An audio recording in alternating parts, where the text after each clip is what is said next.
And we are live. Ahoy, mateys.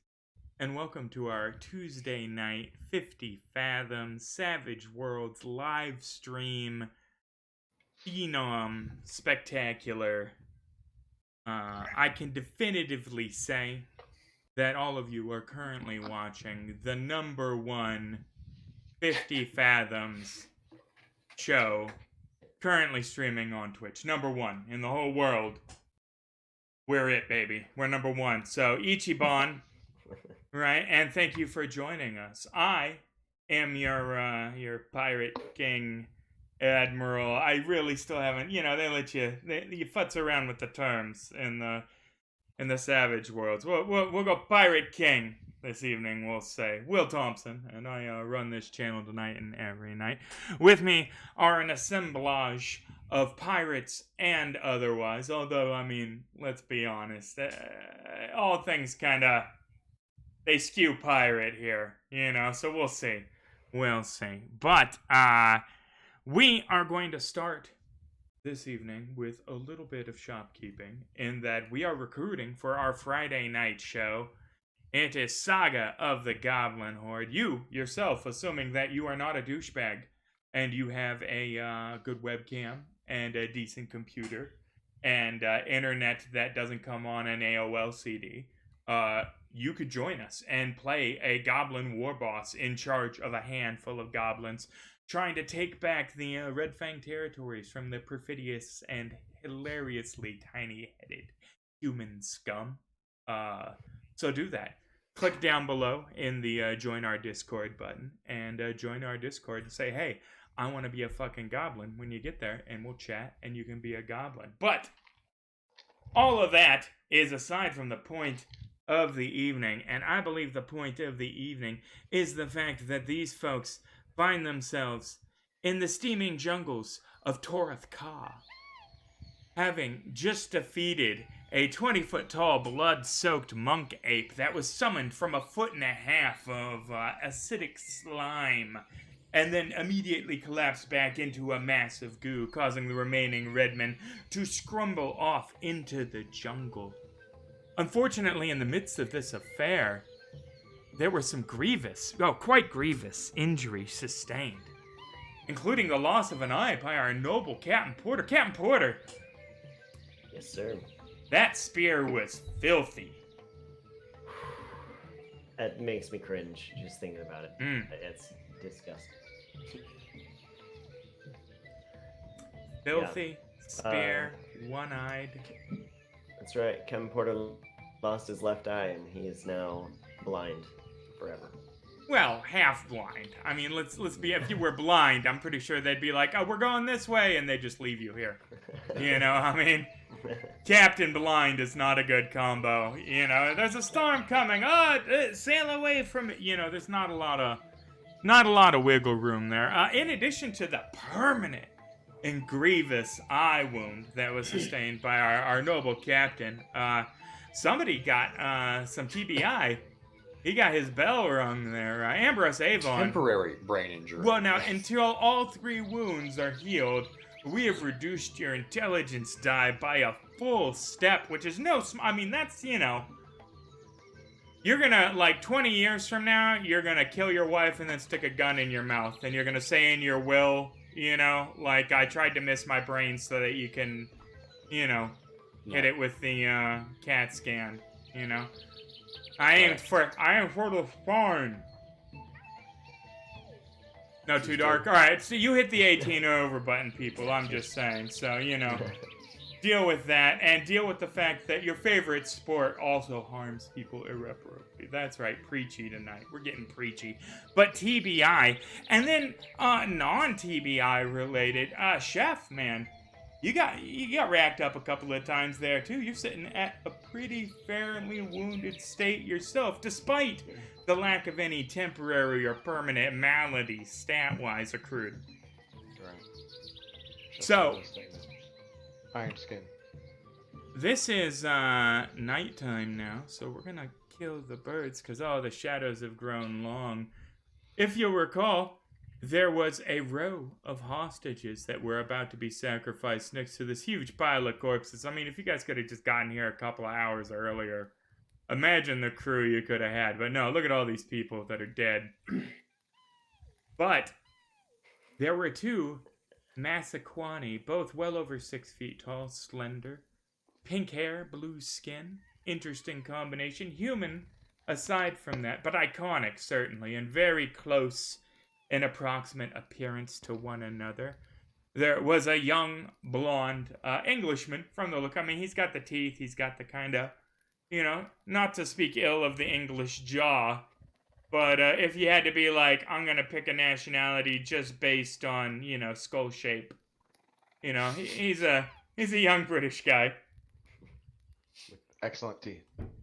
Amazing teeth, and phrenology is all the rage at this period in Charybdis, so it is not the study of skulls to determine criminality is completely within the accepted confines of science at this point. So, take that to the bank in your pipe and smoke it.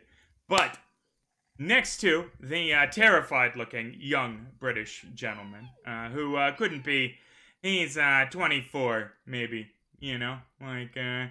is a creature from the Black Lagoon fellow. He is a gills and large black dinner point eyes, several rows of sharp needle-like teeth inset into a jaw that hinges outward when its mouth opens. It looks like it could swallow a human forearm, like a hand and forearm in one go. I wouldn't go so far as to say it unhinges, but not to get too scientific, it's pharyngeal, right? It expands like an eel's, and it is quite curious from its body language, if you can tell such a thing, looking around gleefully at the surrounding scene.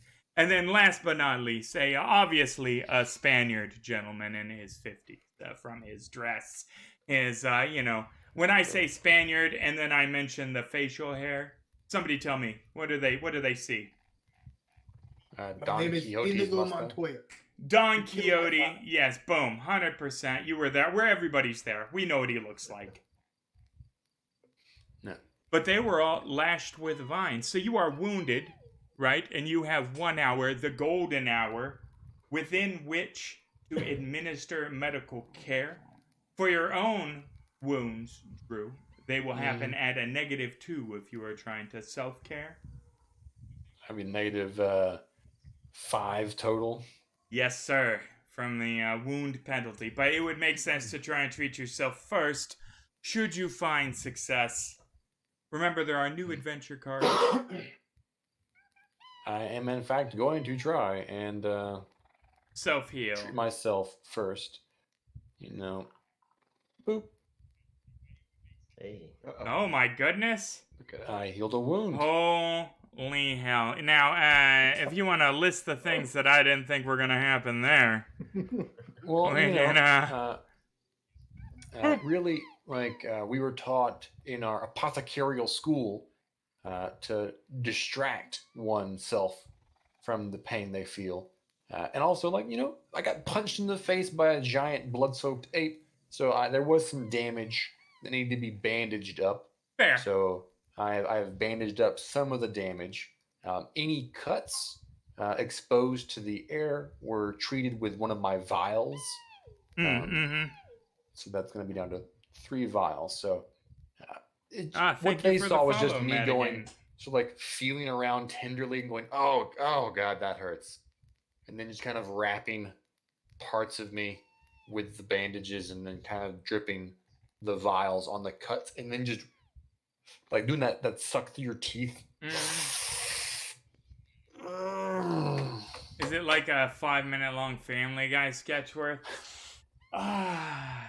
Well, it's one wound worth enough. Yeah, okay. However long fair. that lasts. Fair. Yeah. No, so he comes up very puffy-faced, but slightly less wounded. Still, scrambled. His eggs are scrambled, right? And you can attempt to one healing on both Chef and Mr. Porter. without the -2, just the wound penalty. Okay. Captain, Chef, have a seat. I'll tend to you. Let's see what happened here. My God, man, your eye is somewhere else. I don't know where it is, but it's gone. So I'm gonna. You can put it back in. I could if we. I mean, you would have to take the spearhead out first. Yeah, that would help. Yeah. No, you're just gonna pull the spear. No. Don't do that or something and just like bite on it. Right? Yeah. Yeah. Give me an unskilled medical roll at a -2. Don't you do that. Let me do that. Heave ho! So a vial of the old colloidal, which supposed to go into your eye for infection control. Right, sure, fair. And then for a bandage afterwards, that's honey soaked because of odor theory of disease, but also because honey actually works. Yeah. And then we're gonna see what that does with this fucking spearhead that we're gonna extricate with my.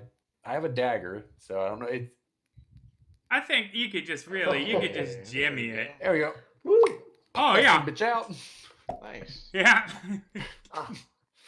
Comes out only a little bit of brain on the end. I mean, really, just a smattering. Like. No more wounds. Captain Porter, you can't remember what blue smells like. Did you take it out yet? I didn't feel a thing. Well, of course you did. I'm rather good at this. Captain Porter is now unwounded despite the permanent blindness in one eye. The bandage is now honey soaked and only slightly dribbling, the vitreous fluid of the inside of the eye jelly and what have you. I'm sure it smells great. Hold that for. It should. It should smell great. That's the whole point. It just happened. It won't smell terrible for at least 3 or 4 hours. So you're set. You're set there. But one last healing roll now against some more Chef. Bandages on. How Chef? You got punched in the face or hit by a tree? I got bludgeoned by a tree. Yeah, no. Yeah, no. I picked up a dead tree and hit him square across the torso with it. Some broken bones somewhere. Let me just. There's the man. Yes, there's. We'll take care of that. Yes. We'll take care of that. Yes, quite. Yes. Well. Yeah, I don't know. Like steps on your ribs and they all pop back into place. I don't know what the hell he does there, but yeah, poof. You are miraculously healed. Ah, damn it. Forgot that. Unfortunately, my own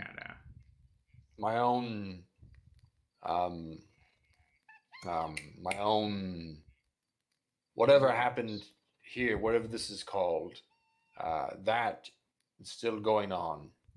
It might be some time. Your concussion. Yeah. Uh-oh. We lost Captain Porter. Oh no. His eye. Yeah, he's half blind, so now our cameras will be a little jacked up here for a moment, folks. We apologize. Captain Porter will return. Wait, where did the giant ape thing go? It was here a minute ago. Dissolved back into the puddle of acidic goo from whence it came. I take 2 of the empty vials I just used for the silver, and wherever that puddle is I desperately try and scoop up some of the juices. If you will recall, the puddle was in the stone pool, and when last it was interacted with, it melted a dude to a skeleton.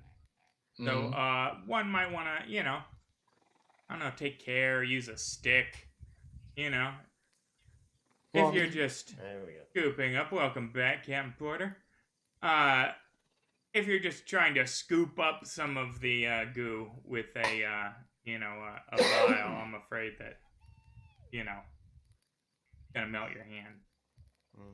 But you would know this having seen the guy get kicked in. Like, I'm not, dunking my hand into the pool. Well, that's a shame.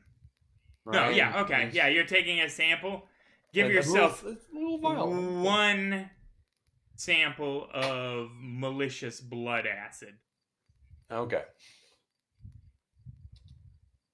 I always like to have one sample. Well, yeah, I mean, you never know when you're gonna need some malicious blood acid, right? That's standard. So we have the line of people still bound with vines, looking at you rather expectantly now that we have done our healing. Oh, screw. Care to look to those bodies back there? I honestly don't want to take a touch of them. Sure. Yeah, and I think this is an appropriate time for my adventure card. Uh-oh. Uh-oh. Oh wow. Play to improve the initial attitude of an individual or group 1 level. So Excellent. not only did we just save their lives, but they think we are incredible. Oh, yeah, no, I mean, blowjobs all around. Starting with the fish man, I mean, his pharangulating jaws just, undulating with passion for you. No, they were stoked, and now they are super stoked. All of them are. So as Scroot passes by, he kind of acknowledges each of them, but he knows it's not his place to tangle with the adults. So he follows Chef's orders. He's headed over to the pile of bodies. I mean, the smell's a little rough. Some of them have clearly been there for a few days. Some of them were taken care of this morning. It is various layers of decay. Scroot is also, as he's doing anything, he's like looking down at his hands and thinking, I did get magical powers. I have the bow shot of a legend. As he's recalling felling red orc after red orc in the last fight there. That's true, and I believe the fatal eyeball shot against the giant monkey man, if I recall correctly. Yeah, that was a butt clencher for Scroot. Yeah. Of the 3 wounds that were dealt to it, he dealt to one of them. Well, but the ultimate one, which is all that anyone. I mean, nobody counts the. Right. Yeah. Yeah. Well, humble brag. It looks like they were without possessions for the most part. People traveling on a ship, peasants, clothing. Most of them have had their hearts removed. Some of them just throat slit. Looks like it was some kind of sacrifice trying to pool up enough body fluids and, organs to do whatever these folks were doing here, which they might have succeeded with. I don't know. It seemed like their monkey god went down easy enough, but... Yeah, Chef, you're not going to want to go over there. Oh. I didn't plan on it. So, Captain Porter will walk up to the line of people, and kind of make like a very polite nod at the Spaniard before walking over to the Englishman. Yeah, I mean, I'm sure he just looks hideous, like blood everywhere. Right? Yeah, I know. Yeah, you're not the spitting image of a fine, noble gentleman at this point. No. But he will extend it. Right. I wish this had been done under better circumstances. But my name is Captain Porter, Jonas Porter of the HMS Palace. Well, formerly anyway, but it's at the bottom of the ocean now. John Smith, believe it or not, bosun of the Rebecca. Smith, Rebecca. Oh, the Rebecca. So it was your ship that was beached back down there on the island. Yes, we came through a rough storm about a fortnight hence, and we're set upon here for provision and supply, fresh water and the like, and then these red men came out of the jungle and had their way with us. What? As did we. We encountered a storm as well, and some horrible creature that nearly killed us all there in the ocean. Nothing I've ever seen before. But no creature in the ocean here, sir, but plenty here on this godforsaken isle. Right. Well, boatswain, a man of your skills, is quite useful. So I do hope. I mean, I see no better option. But seeing as how you are without ship and I am without crew, with minimal crew, that is, I do hope you will join.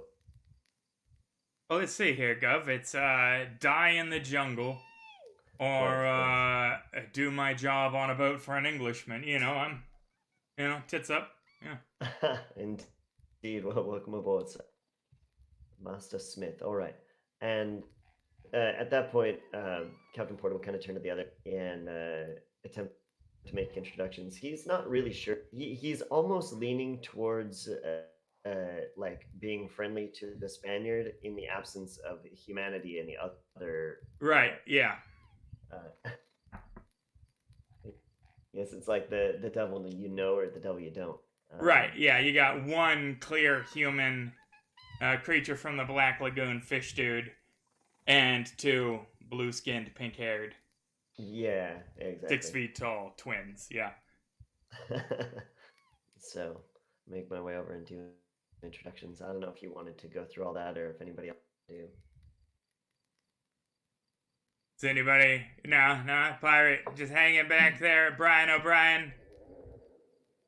Jeff nursing his wounds. Ambrose. The two concussed. I was wandering around the pool, fascinated by it. Right. Looking at the taking dimensions. Yes. I could replicate this easily enough in the civil facility. Brian O'Brien is kind of interested in the outsider, since he himself is kind of an outsider. So he is probably formulating or thinking about possible alliances with these people. So but first he wants to know, like, what kind of people they are. So he's just observing, pensive maybe. Mm-hmm. Give me a notice roll, Brian O'Brien.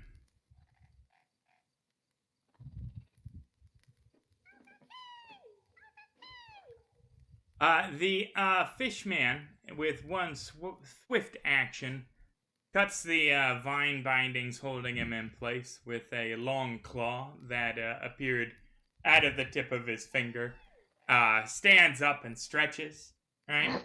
Wanders over to the pile of corpses until he finds a hat, sticks it on his head and goes,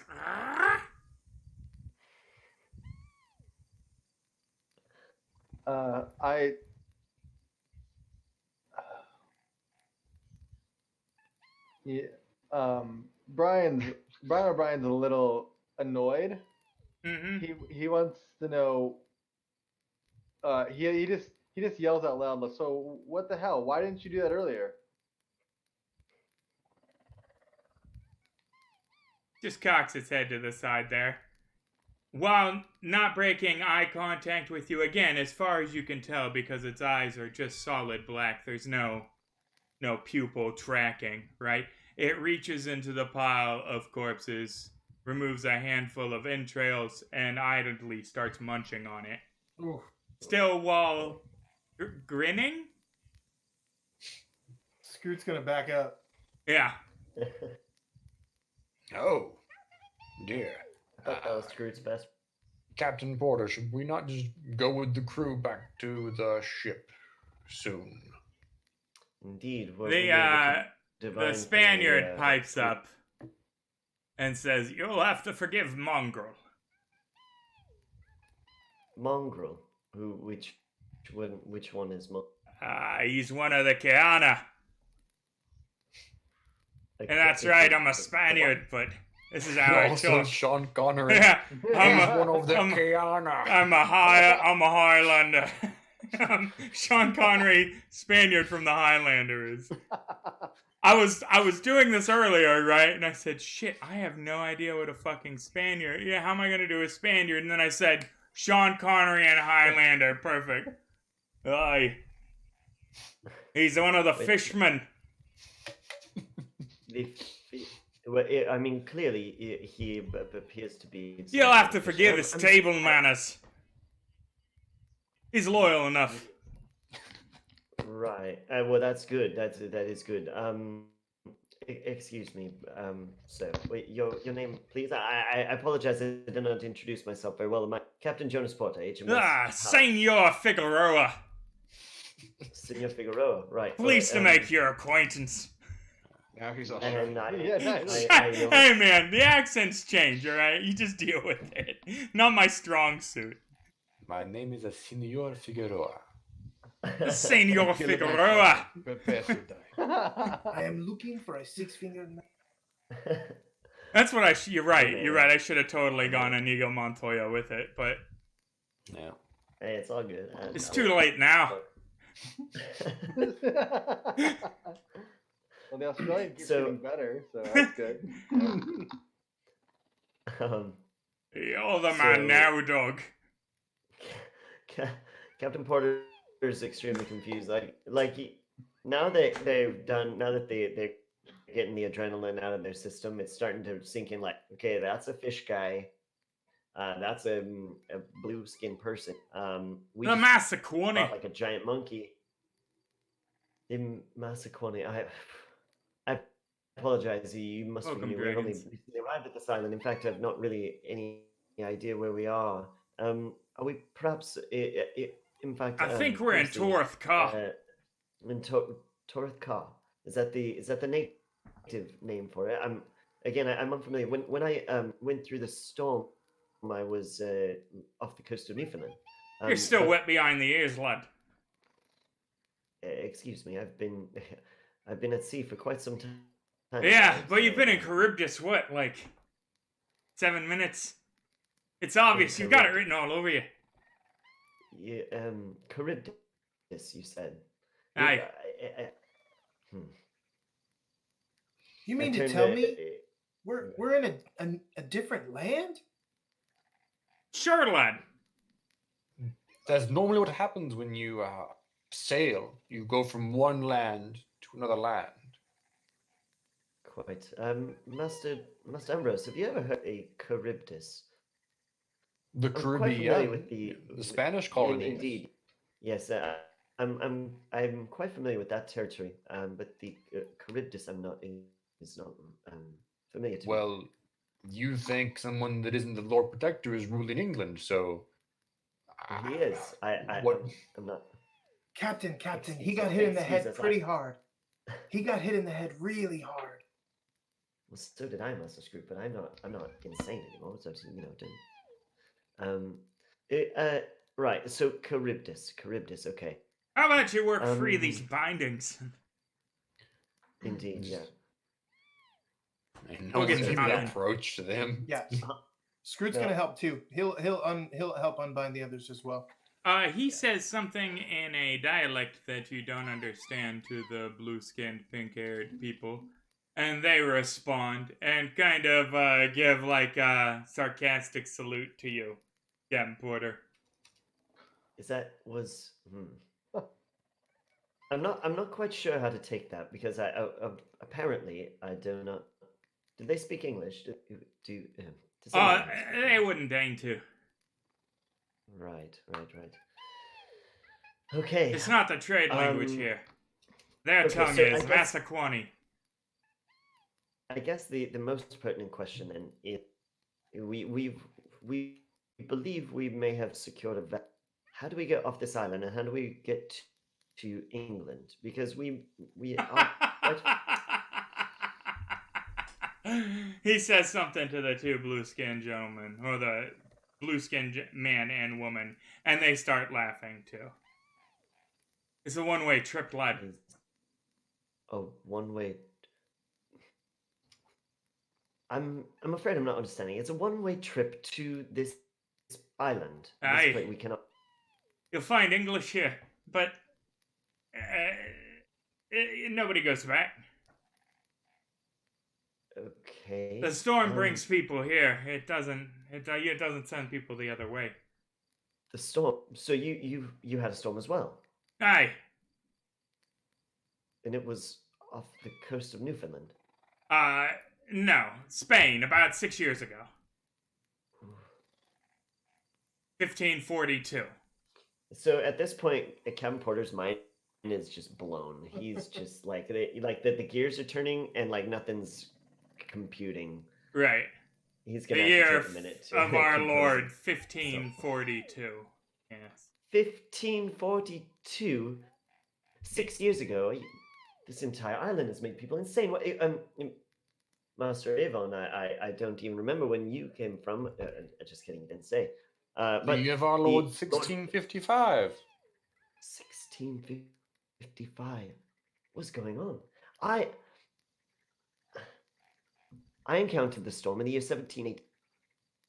Are you? Ooh, you're cutting out. Is it? Oh, am I still bad? Either you're stuttering. Yeah.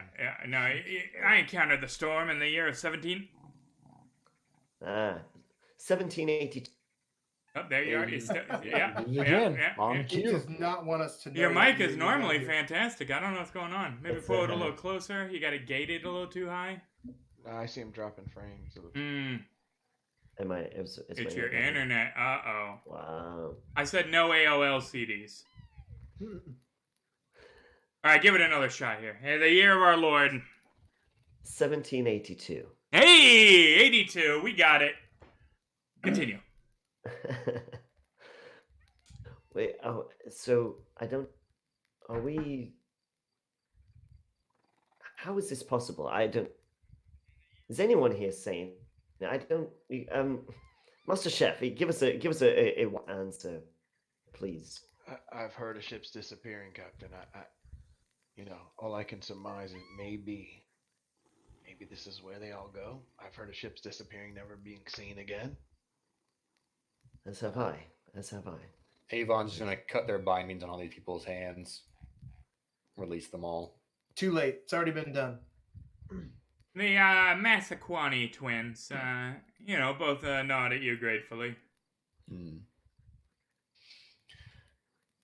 Well, if we're all decided about what time we are from and what time this is now and where we are and where we were from, perhaps we should either bed down for the evening here or attempt to trek back to the beach before sunup.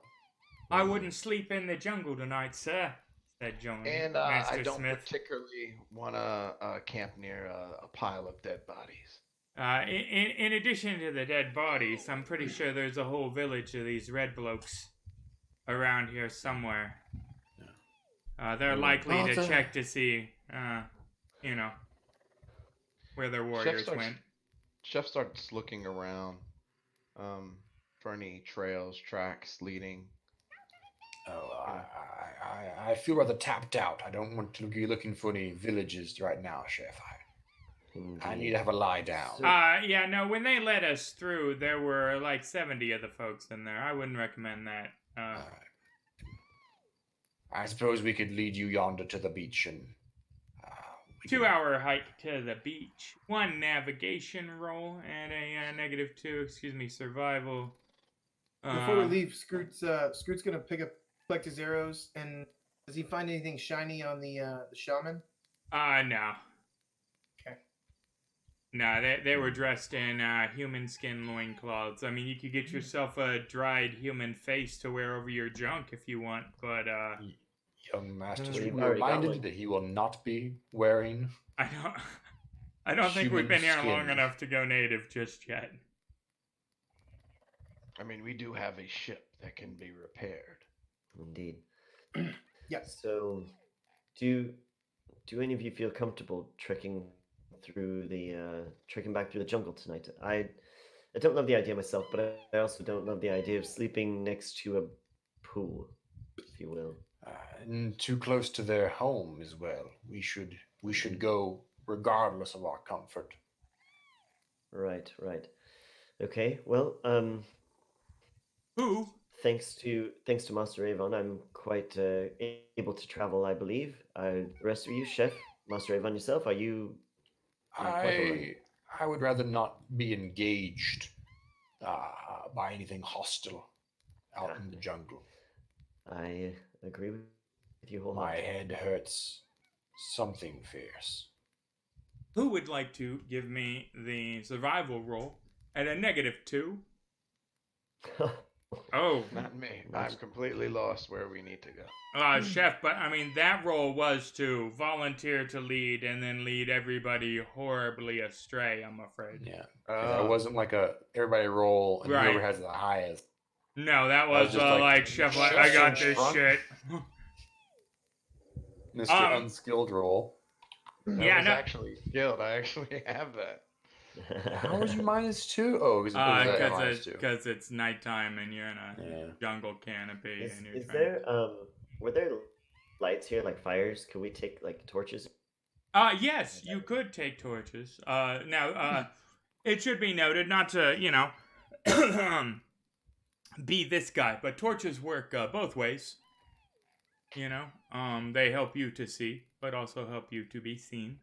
Yeah. I see we need them. That being said, they will negate the -2 on the survival roll should torches be. Because at this point, you guys have lost an hour and circled back from Chef's attempt to just run off into the... Alright, we'll follow him. You go trashing off into the jungle. You realize that you were astray when you came back to the red pool 45 minutes later when he was like, any moment now, we'll be at the beach. I needed to come back. I forgot something. Those lights are the Rebecca burning to the water line. You can see it through the forest, No, but this time we can attempt it with torches from the braziers. Cool. So, does somebody else want to attempt to give me a survival roll, or is Chef feeling it this time? I have survival. I know you do. I know. Yeah. I don't have survival. So. I do not, so I'm not gonna. Chef leading the way again. This time by torchlight. Come on.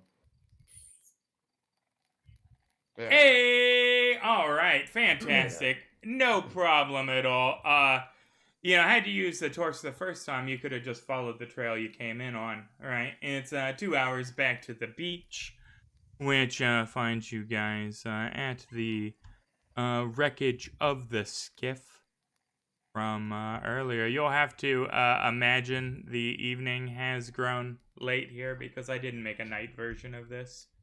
So, screw all of you. But here's the sound set to really, it'll sell the night beachiness. I said night beachiness? Hey, there we go. It's very important to me that there is. So, you have the supplies to repair this skiff and get it underway.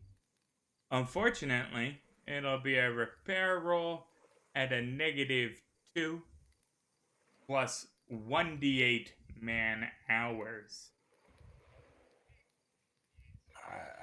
Before you get started on the ship, I require a lay down. Yes. I need to rest.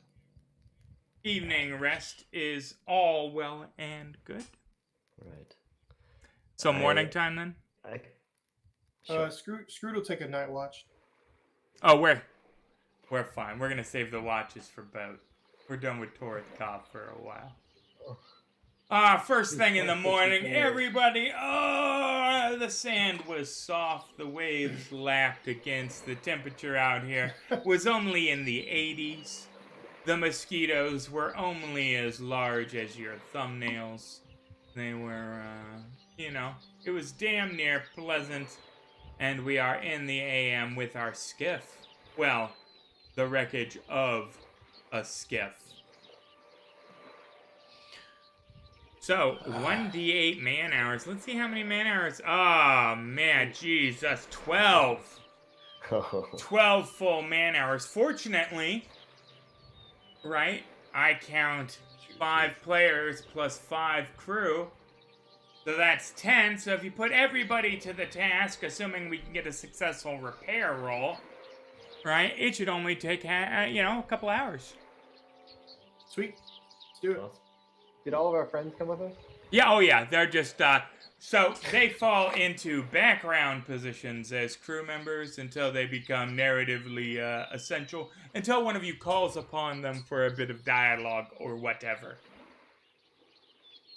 No, otherwise I'm role-playing, because a frigate has 80 crew member plus 40 complement marines, right? A man of war, you're talking 120 plus 80 plus 30 officer. That's too many people for me to be like, and then second boatswain John Stevenson says, aye, aye, sir, but, no, it's just, no, they just fall into the background there. But they do assist with tasks. Captain, I'm afraid I have no experience fixing a hull. Neither have I, Master Chef. You know, I do believe it would be quite hospitable of us if we were to prepare breakfast for our new crew members. Do we have any of those eggs left? Did we? I don't remember. Screw can run and get some more. We have, I have at least more provisions of that creature's eggs and that creature's meat.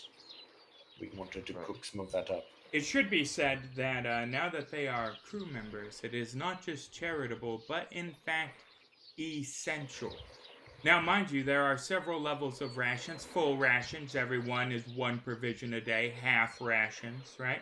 Invokes a fatigue roll or a vigor roll on your crew's behalf to see if they are fatigued. And then no rations, of course. You give them 2 weeks of that, and, well, you got a mutiny on your hands and you're getting 8. So you do have to provide for your crew. In addition Do we each to... have 2? Huh? Do we each have 2? I know I think everybody has 2 provisions at least at this point. A 0 But, if we need to share. In addition to provisions, right, your crew will need to carouse on occasion to avoid cabin fever, right? And they get a share of any ship goods. This is an expectation, right? So they need to be paid, they need to be entertained, and they need to be fed. So they are like a Tamagotchi, you know? That sounds like a quartermaster and a captain's problem. Right? Yeah, no shit. I am merely the ship's fire mage. Merely, he says, a skiff with 2 mages. Do you have any idea how opulent that is? Holy cow. But, So, Captain, we could Yes, share our that's rations, but we'd be out, and it'd be a struggle. I Right. suppose we could fish the open waters. Or not. We could also hunt more eggs, like young Master Scrooge said. Or we could go in the jungle and hunt more of those creatures. Is there fear amongst us? Do we not have a bow, fire, swords? I saw lots of fruit. as he Also- says this, a little blood's dribbling out of his ear still, by the way. Yeah, not only that, with survival, Yeah, you can just forage straight up for Yeah, just fruit. forage, Yeah. yeah. Mhm. Right. Well, from what I know of jungle locales, they seem to be rife with things, edible things, right? So, why not? Let's have a go at the forest, at the jungle, rather. Let's see what we can. I'm like I said previously, I'm not quite at my best on land, so perhaps one of our new crewmates has more information for us. Looks like an Mongrel, array. Know everything that's- the Kahana fishman, appears to have found a fish carcass, right? And is currently eating it spine first nice. and offers you some. It's I'm gonna been on the forage. beach for several days, certainly. I'm gonna walk along and try to forage, and I guess with a raise I'd get enough for 5 people. But Yes, you do. all right, here goes nothing. Hey. Wow, Holy Hey. cow! that's a lot of raisins. Yeah, so that is 20 provisions you found. You wandered into a full, just all the Don't get between plantains. Chef and his food. Well, I guess I could do it. Now you come back just like armful of bananas, just Oh dear. Found Well. just like a whole honeycomb, just right. take it out. I You come suppose back we're just set logging for a days. Benihana, just Unfortunately, Captain, this is about 2 days, but yeah. That's, Well, yeah, 2 days. maybe it may be 4 days something. and a half. Thank you, Master Chef. We're quite grateful. Right. So, I'll walk over to the Spaniard. What was it? Do we have a list? of- Figueroa? Senor Figueroa. Yeah. Figueroa. Hey. Senor Figueroa. I can't. I'm sorry. I can't. I'm just going to call you Master like everyone else. I apologize if it's No, what am I saying? It's too hard for me to be nice like this. Look, Master Figueroa. I appreciate your help so far, but if we are to survive here, we need some guidance. I do not know this place. As you so delicately put it, I am wet behind the ears, and this is a foreign land to me.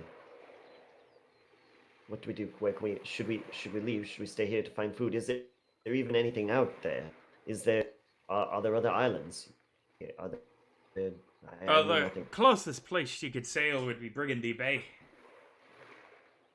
How far is Brigandy Bay? Well, that's an excellent question. That depends on where we are on Torth Ka.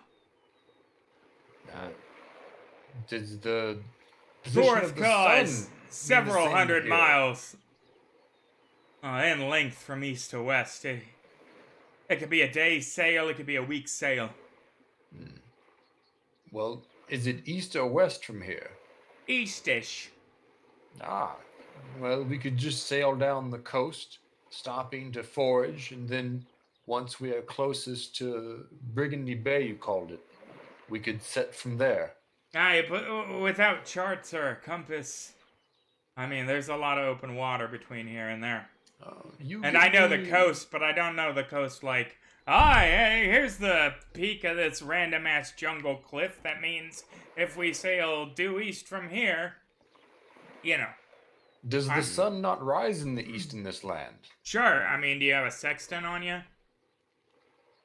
If you gave me some time, glass, and metal, I could probably work one up for us. Oh, yeah, I'll just bang that out here in the jungle. You're right. I'm saying I can get us generally there, but we are, we're missing some pretty essential. I don't have a map. I don't have any charts. I don't have a compass. I don't have a sextant. I don't have any, I don't have a spyglass. I wonder if the frigate, it should be burnt down by... Yeah, no, the Rebecca is not, yeah.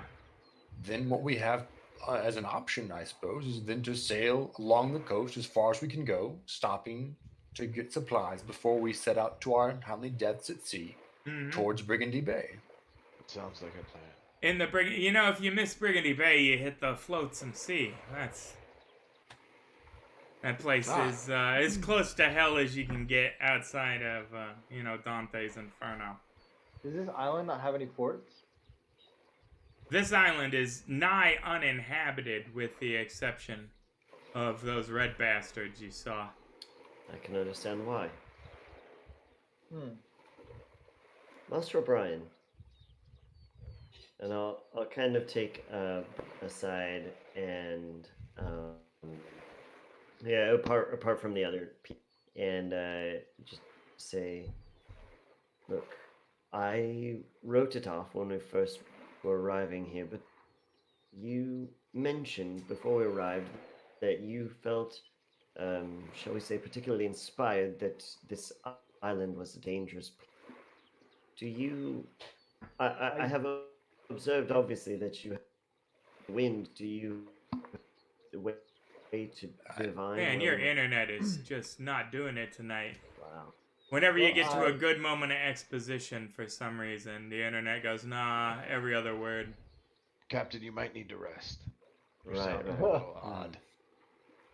It's the gaping eye wound. It's He thinks he's talking legibly. He's just wandering around the beach like, batten the hatchins, raise the mizzen. Like, Ambrose just shaking his head. I did the best I could. Right. I don't think he's coming back. Well, Captain, now that you say something, I do remember that sensation that bird gave me. Let me see if I can talk to some more birds. As weird as that sounds. I don't recall Brian O'Brien getting hit in the head. At this point, with what we've seen, speaking with birds would be a welcome change, I suppose. It's less weird that mongrel fellow.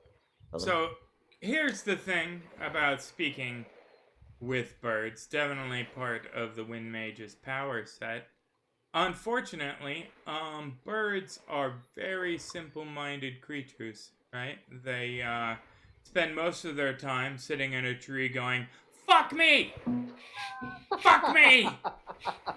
fuck me, you know, like, so if you're expecting, like, you know, he's going to look up at this seagull and he's going to go, verily, if you head 10 degrees northeasternly, there you will find you know, that's not, I mean, bird goes danger, bird goes fuck me, bird goes food, bird, you know, real rude, you know, it's a bird. Let's not put any, it doesn't know how many licks it takes to get to the center of a goddamn thing.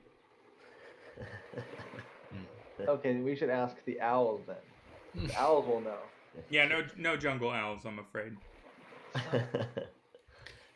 So, if you're going to go off talking to birds, we'll be here fixing the ship up then.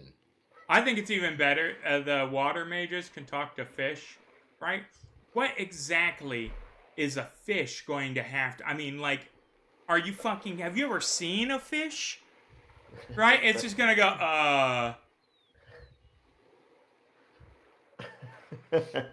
I mean, like, danger. Maybe you get oh, shadow.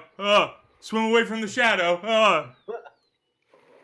I think that's a worm. Oh, no, it was one of my babies. Oh, well. Like, I mean, it's a fish. Like, all right, but moving on. We need a repair roll to fix this fucking boat.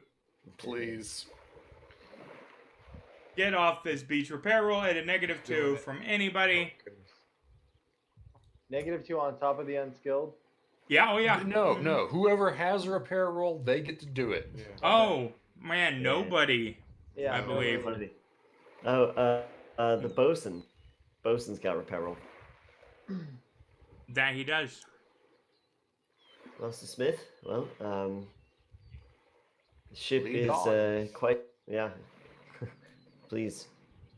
He got We are many hands at your service, but spit on his hands. And hot damn.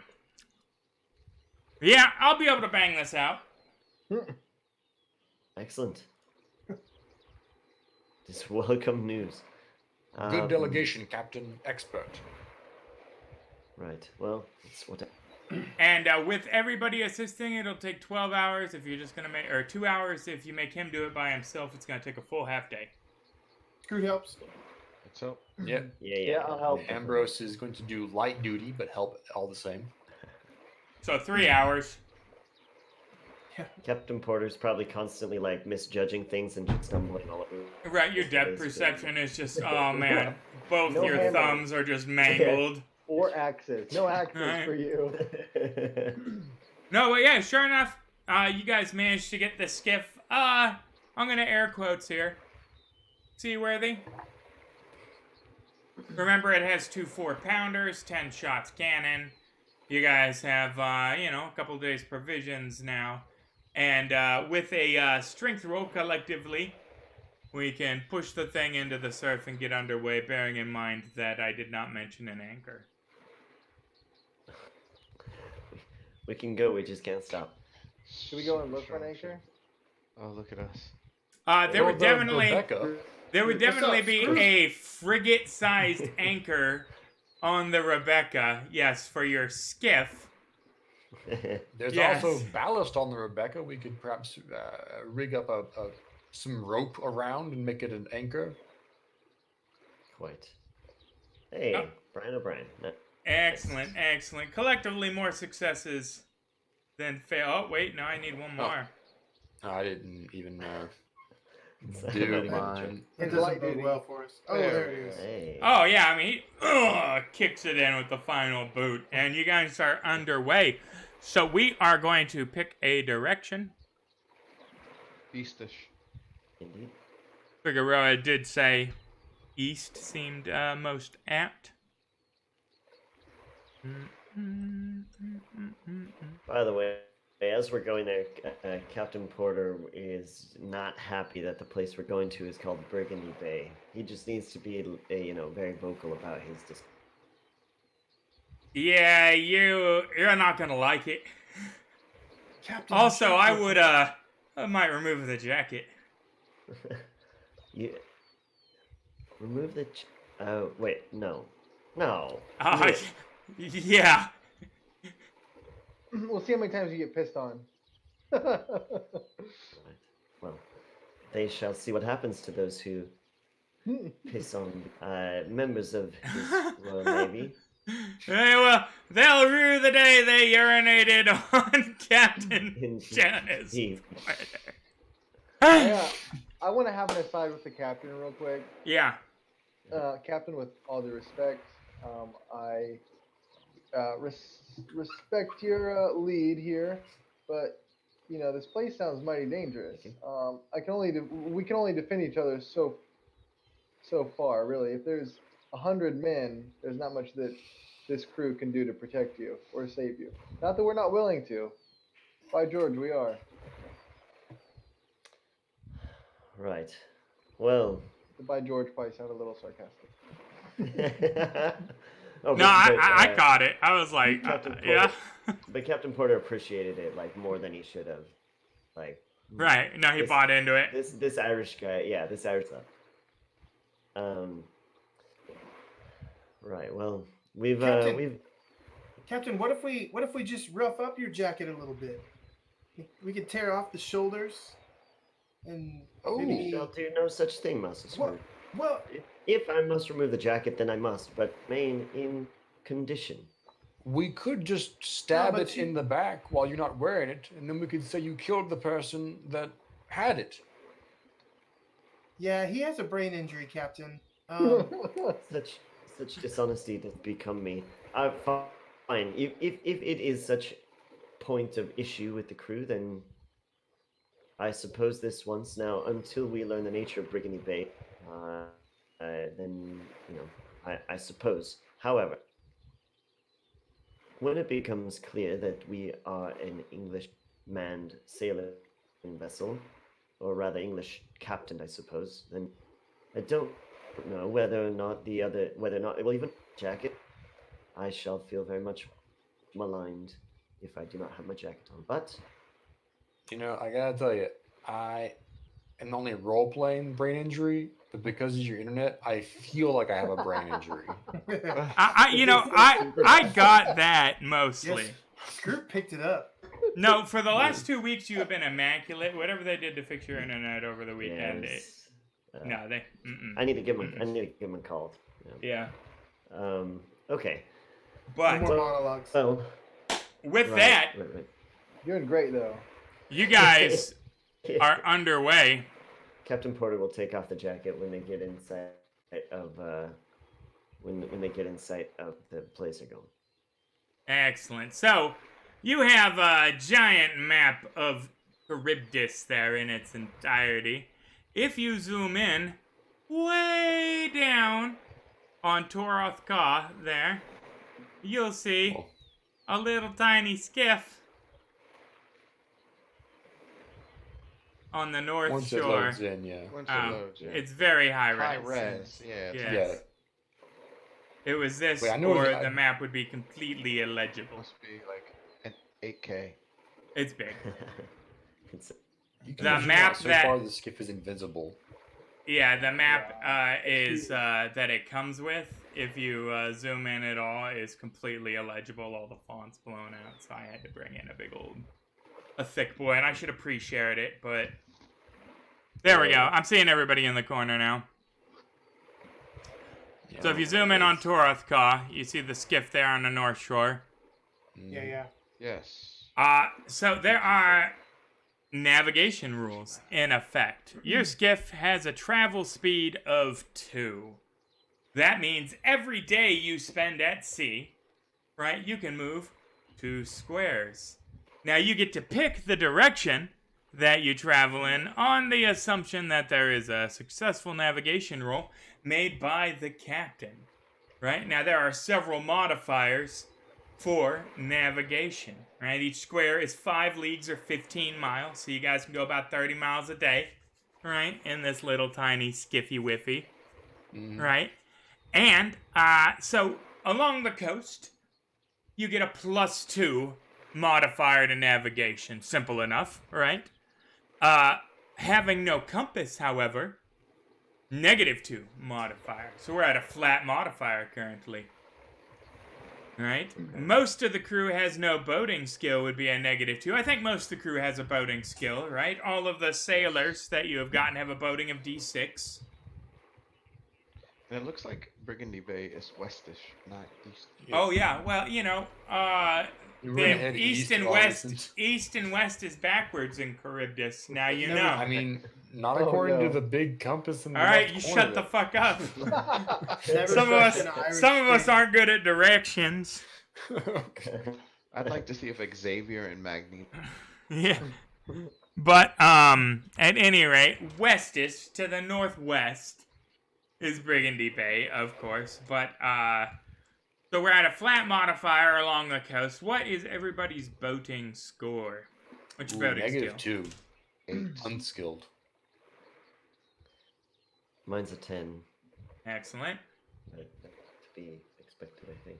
Faye. So I do have the master and commander gives all of the extra crew, not the wild cards, +2 to their boating roll. Yes, it does. Nice. And Roll. Brian O'Brien and Scroot, your boating skills. Unskilled. 8. Excellent. So you have an average boating skill, thanks to Master and Commander and the collective skill of the crew, a boating skill of D8, which means you get a +1 to your boating rolls. So as long as you are along the coastline, you get to make your daily boating roll at a +1. Now, you declare the direction you are trying to travel, and a raise will add +1 to your movement, meaning you can move up to 3 squares in one day in the direction you wanted. A failure means that it travels its expected movement in a random direction, using a D8 to pick the direction it goes to, which can put you directly into land, which is a dilly of a pickle. Right? A critical fail, well, we'll just let that happen when that happens. Let's do it now. I hope it happens now so we know. So, Captain, Just crash back onto Torrance. if you would please give us our first navigation roll at a +1, good sir. No Declare your pressure, direction. Okay, 7. 7. Excellent. So no raise, but 2 squares in the intended direction. Okay. And we are away. And can we go diagonal, or is that cheating? You can. Yeah, but the second you go diagonal, you are no longer hugging the coastline, and Oh, thusly gotcha, get okay. the penalty. Okay. So, before we take off towards Brigandy Bay, can we, like, stop and make another survival roll for more provisions? Or is that cheating? You definitely could beach the boat and stop for more provisions, but the lack of an anchor would make stopping very difficult. That's right. Can we slow down in the Well, fish? yeah, you could slow it down and a few people could get off. Yeah, how about Fishman? Go bring us some fish. Fishman could Yeah, definitely go and get some fish. Certainly, he could give a survival roll at any point. Perhaps even every day Yeah. during some downtime. Yes. Let's see. He has unskilled at survival along with the rest of them because they have the same stats. And yeah, no, he feeds himself that day just fine. He doesn't seem to get the point really. Although it should be noted that he is very interested in your clothes. Like he wants to get himself a set. Like he's still rocking the hat that he picked up off the corpse. Seems very pleased with it. Ooh. Okay. Do you want? Should we move it, or I figured you were gonna. Move it. You are the captain, sir. All right, then I'll move it this way. So, I mean, we're gonna run out of food. That was 1 day of sailing. We have like a day survival rolls at sea as well for right so fishing, that's what I was foraging. saying. Yeah. Fishing, yeah. Okay. Could I do a Chef is notice- out. Yeah, that's 5. Yeah. That is Jonas Porter, one-eyed, just shouting at the fish. I don't know. Get in the I boat. say, come here for crown and country. Using my intimidate. You jump in the boat this instant. You see, Ambrose Captain, Avon gets 5 provisions himself. The trick is to wait until the fish swims through your hand and then you squeeze. You squeeze with all your life. Are you still hurt? But yes! Yeah, no, he's gonna be hurt for a week now. I get one healing roll a week. Or one vigor roll a week to soak this shit. Yeah, he's got to find somebody that can cast Greater Heal on him at this point, or slowly recover. Yeah, wounds. There's another 10 provisions. So it's going to be enough time before we get there. You should hopefully be able to get one of them. So then, do we all need to eat 2 provisions right now for us and a crewmate? Yes. Okay. How many are we supposed to have? I have been distributing them to the party. Everybody should have the amount they're supposed to have, assuming we've been sharing equally, which I have. Perfect. So I have 6 left. Okay. You should have like 68.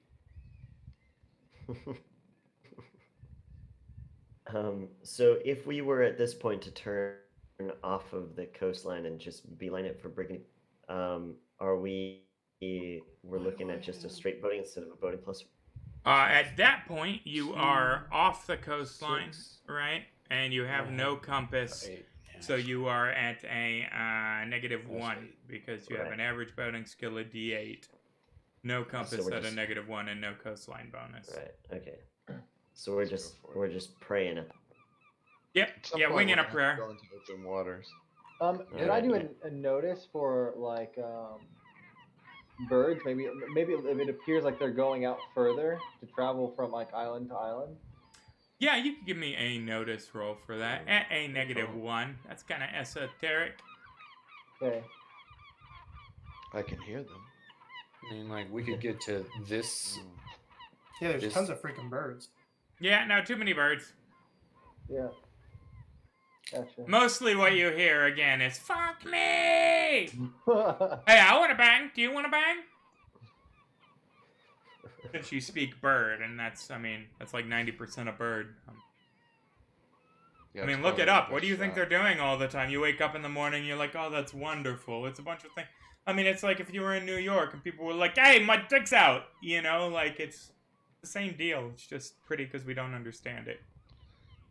Let's go. That's exactly what New York is like. It's true. I could use Zephyr as well, and we could try and. Hey, I'm at fucking least here. speed it up.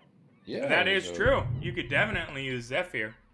So if we get somewhere, we Load get that somewhere sail. faster. We get lost faster. We can get lost so damn fast. That's true. All right, Captain. Let's take us out. Yeah. Do I roll that now or? Yeah, you would roll that now. Oh snap! That's Zephyr with a raise. That's great. That is great. The sailors torn asunder by your force. Right? Yeah, the ship is ripped in half. Oh no. No, so it has doubled your travel speed to 4 since it was with a raise. So, Captain, successful navigation roll at a -1, sir. Excellent. Here we go. We're gonna end up right here. Right? There we go. Excellent. Bully. So 4 spaces, sir, in the appropriate direction. All right. Let's see. 1. That's half a square. I don't know. I don't know what is going on with that pointer there. Let me get rid. How do I delete that pointer? I don't know. I gotcha. 2, 3, 4. We are in the middle. That is Excellent. 3 spaces total. That from was where 3. you were. Yeah. What was that? Oh, Yep. My bad. I thought I. One more. Okay. Yay. I can count. So, hey, we're almost there. Look at that. Brian O'Brien, you are in what passes for a crow's nest in this boat, i.e. the top of the mast. When you give me a notice roll at a +1. Oi, Cap. One of these days we're going to Wait. settle on an accent. Yeah. Brilliant. I didn't. Oh, that's fine. I did the head math there. Okay. You're so smart. I know, right? +1. 10 + 1. Oh, that was a 9. Never mind. So, you notice a bunch of debris floating on the ocean. And what appears to be the largest crab you have ever seen. Is it in the... It's in the water? It's in the water alongside the boat. He sees this from the crow's nest. And by largest crab I've ever seen, it's probably its body is 4 feet in diameter. Oh, good God. It has giant claws. Pretty big. Amazing. Steamed Brian crab. keeps it to himself. Right, but Brian says, fuck that. No, I don't want no crab. He's in a trance, and he's literally thinking steamed crab. And he yells down, Captain! Captain! You're never going to believe Yes, it. Master Brian. What is it? What do you see? There's a giant steamed crab out there, I swear. A steamed crab. Sorry. No, I'm I'm Captain- sorry, and Captain- you look like a turkey. it's just a crab, but we could eat it. It's a giant crab out there. Indeed. Oh, right. Master Chef.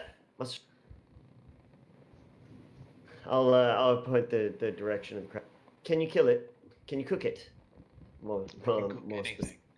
What is all that debris? I Oh. don't know. Yeah, Is it's over by the debris. Totally forgot about the debris. But Totally forgot about the other debris. shit. It's actually shit. floating on a piece of debris currently, but, you know, that's neither here nor there. Does it? Does the debris look? Is it just pieces of debris, or is it like you know? Oh, it's An entire large. ship. Like pretty much, hunks of a ship. Broken up pretty well, but it was definitely a sailing vessel, wooden. Well, you I don't. want to ask one of the new crab. crewmates. Have you ever seen anything like that? Like a broken up ship? No, I'm pointing to the giant crab. Have you seen anything like that? Aye, that's a Scarillion. Oh, a what now? An ornery little fuck, more than likely. A skura what? Scarillion! Ah, they're good with numbers. How do they taste? They're good with numbers, shitty with people. I don't know, they're sentient beings. Sentient. Aye. Interesting. A sentient crab. Sentient like a dog? No, sentient like a man. So we may not want to eat it. Maybe we Indeed. talk to it. Yes, it sounds delightful. We could Probably. talk to a crab man. Probably still tastes like crab. Oh, You guys are pulling up within shouting distance of it now. Well, Master Avon, you appear quite taken with the crab. I'll leave the conversation to Captain Porter. Isn't trying to be polite. He just cannot fathom that he could ever converse with a crab that's like not Oh, range. oh, of crab. high and Racist. mighty. Yeah, wow, that's just, Haughty. I'm just, damn, bro. Crabs are beneath. Ooh, just let us all know how you feel. Why, yeah. Yeah, why don't you tell us about your real biases?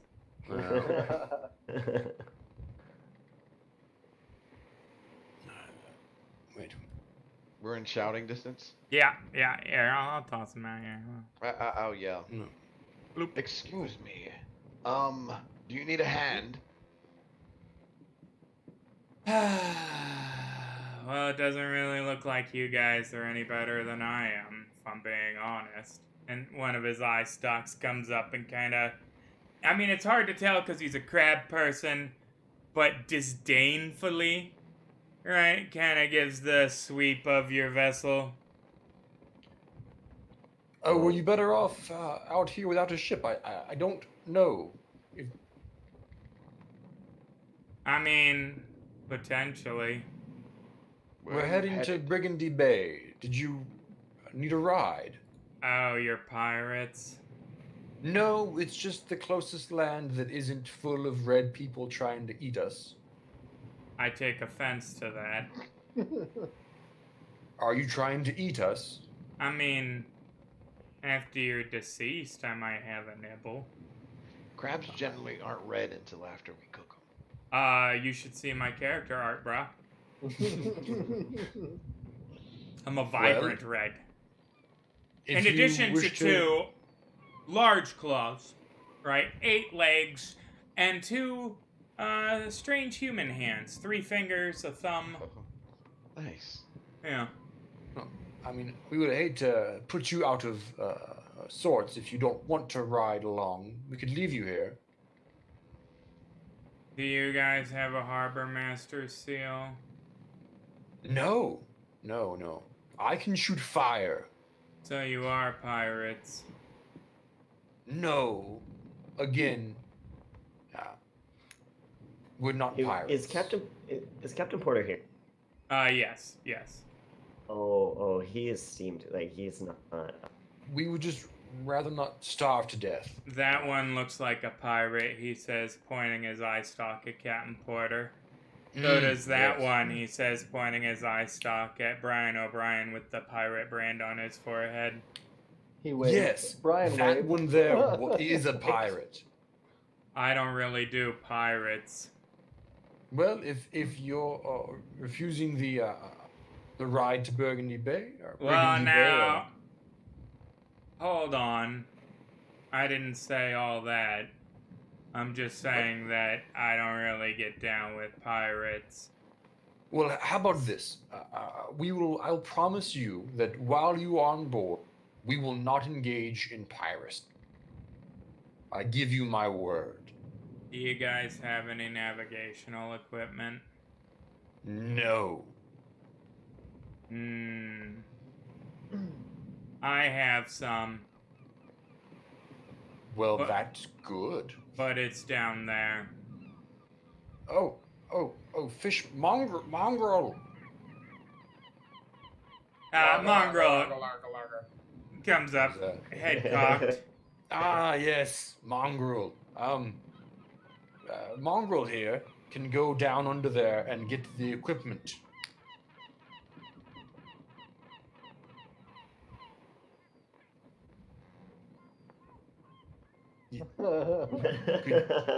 Could you direct him to it? He's a fish person, I believe. Oh, so we all can communicate with one another because we're all fish people? Well, you can move your hands and your claw things. I yes, don't in speak directions and point. Kahana. I'm not saying you should speak to him. And It's just saying mostly that you should- guttural clicks and nonsense, and I can't Just swim point. down there on account of my leg. But could you point down there? Sure. Chef, I'm thinking this guy probably does taste really good. So, It's down here. so is this was helpful? it Figueroa? I mean, we kind of like gesture for Mongrel, point down there, and sort of make the shape of a sextant, and Right. it's down Like- there. like compass and yeah. Mongrel dives underwater, right, and Yeah. comes back up with a bit of a shattered vase. Also, Ambrose, given his condition, can sit here all day going, "No, try again." There is a lot of random shit down there. Fortunately, it's only 20 or so feet underwater. Yeah. Yeah, I Is the won't water be on. clear? Can we see? Just Oh, check yeah. my- Oh, can I see from my vantage point? Yeah, you well, not on top of the mast. You'd have to look over the side. Oh. How deep is it? About 20 feet. Oh, perhaps those Screw dives in. Oh, Massive Screw quantity dives fellows. in. just jumps in. Brilliant. Might I ask what happened to this ship, the piece of which you're floating on? Blood sharks. Excellent. Scroot. It's a little. He's already underwater. Yeah, no, that is.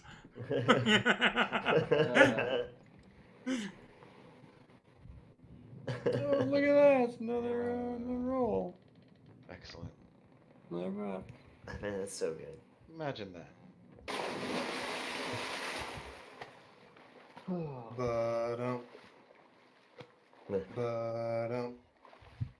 Master Scroot. 20 feet straight down. It is, nice clear water, but at the same time, disorienting, salt water in your eyes, all of that. We are going to need a couple of notice rolls. A -2, first one. Yeah, we'll take it here in a moment.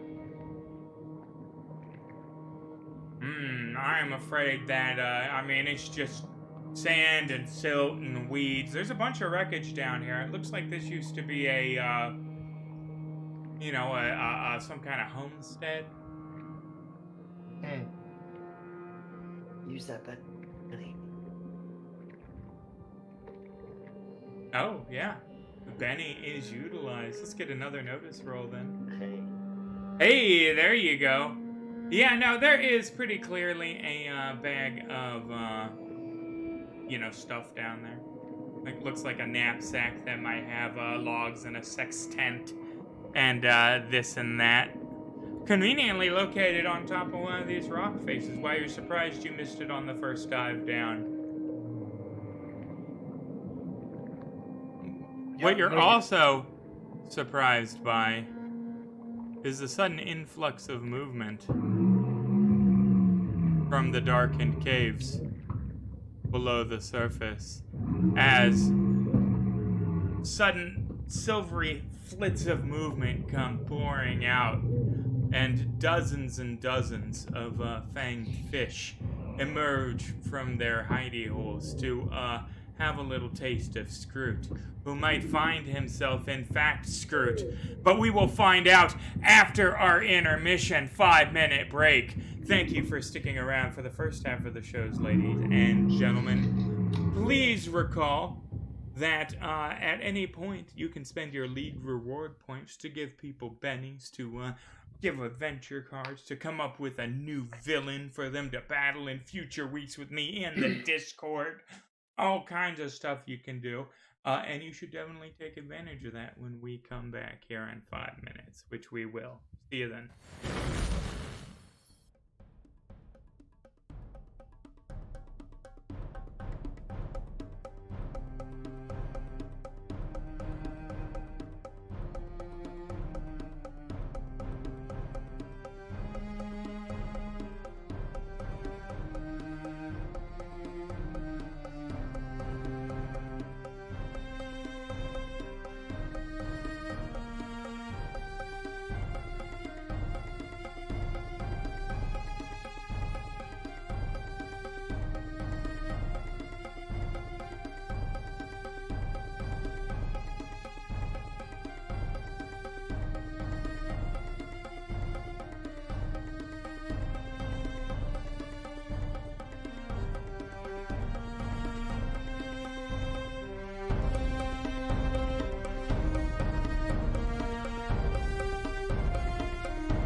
And we are back. Thank you for sticking with us through the intermission there. As you left, Scroot dived down to find a knapsack containing the navigational instruments of the Crabman, whose name nobody cared to ask for. They've said he looked delicious, and he's kind of a dick, so whatever. But the sextant and his charts and all of that were in a knapsack that Scroot recovered, only to inspire 2 bloodfish swarms to leave their burrows. And bloodfish. Now, it should be noted that he had mentioned a blood shark,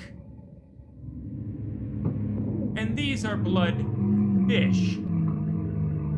So, draw your own conclusions about that. That's not disconcerting. It is not disconcerting. And, but Mongrel, upon seeing that, you are in trouble, is going to remove his hat, very carefully set it on the deck of the skiff, and dive in after you. Sweet. A fish hero. Your fish hero. And so it'll be you and Mongrel in the water versus the swarms of bloodfish. And as swarms, here's an interesting thing. These tokens are only on the map to represent the thing you will target. They actually manifest themselves as medium burst templates. And in being medium burst templates, they automatically hit anything that there is inside of them with their bite attack, which, is tiny little nibbles, so it's not that bad. But, yeah, they are medium burst template creatures. So we'll just draw these guys out here. And position them thusly. And we will roll initiative. Alright, so first up,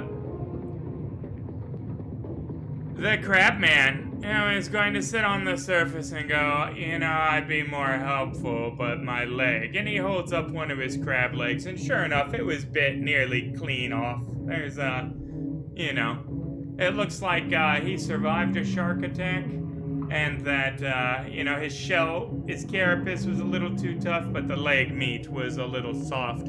But fortunately, next up is Scroot.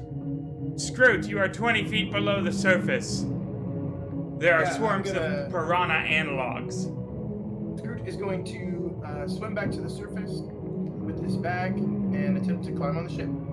Attempt to climb on the ship. Give me an agility roll.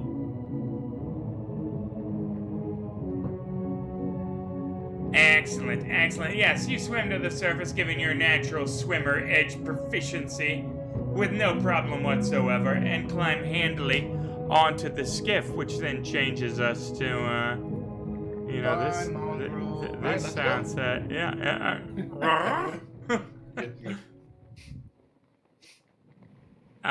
That's, yeah. Sorry to make that not as exciting as it should have been. No, that was plenty exciting. That was the smart thing to do. The ship is being menaced by little fish dudes, but they're, Mongrel leaps out of the water, full body length onto the deck of the ship, and appears to have salvaged himself a rotted old vest from a body down there. Oh, nice. Because he is now trying to put it on like a pair of pants.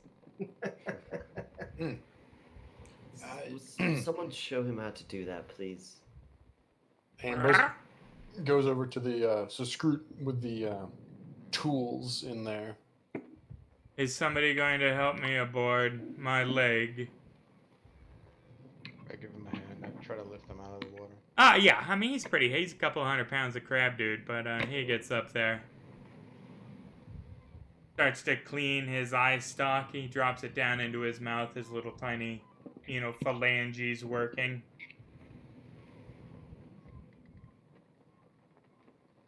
So you want to go to Brigandy Bay, Yes, for our first stop. Yeah. And then we can go to, if Brigandy Bay is not as reputable as we would like.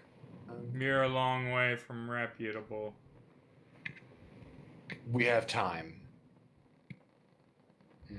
And a fine ship. At that point, Captain Porter would speak up and reputable. So, just out of curiosity, where would we find? Baltimus, New Madrid, Oh, no, we can't go to New Madrid. Hira. I don't know. It depends on what you're into. Right. Okay. We're British. That would be Baltimus. Excellent. That's Thank like you. a month of sailing in this ship.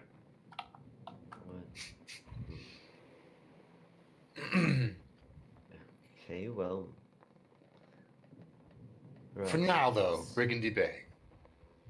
Brigandy Bay it is. And he opens up his knapsack and starts rifling through. Pulls out a chart and a sextant.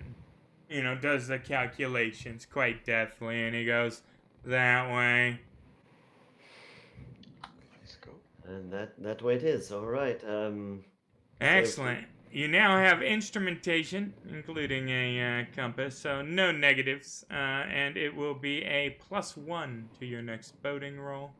If you are going to use Zephyr again, I will need that for your next day's navigation. Brian O'Brien. Does that shoot us over if we succeed with it? No, you can pick the distance you want to travel, but on encountering land, who's going to, you know, you have a chance to run aground. There are some other stuff there, especially Sans Anchor, but we'll get there.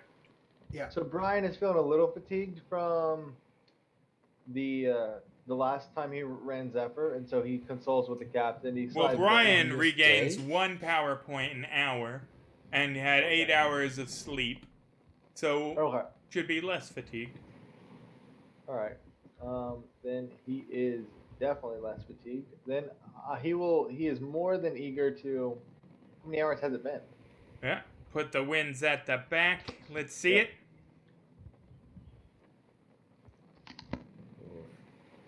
Yeah, no. Wah, wah, wah. Yeah. Well.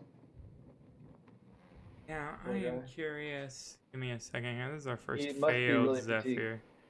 You haven't really. I mean, you could always, spend a penny. Should I? I mean, that's up to you. Up to you. I mean, that's. No, I'm playing this game. I'm only here for my friends. There you go. Yay. So 3 spaces today, assuming a successful boating roll, a -1 or a +1, excuse me, for your navigation, sir. Cool. So, all right, 3 space. Okay, gotcha. Here we go. That may succeed. Yes, quite. Possibly. So 4 spaces, which should pull you into Brigandy Bay. So we will need another boating roll. A raise means that you will avoid shoals, sandbars, or reefs and suffer no ill effects. Success means you have just successfully beached the craft where you would like it, and it'll take 2d20 hours to pull it free.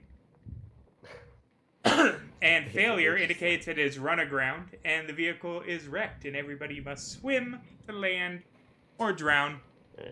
Good sir! The final boating roll at a +1, no pressure. No pressure, all right. I say, bully, bully!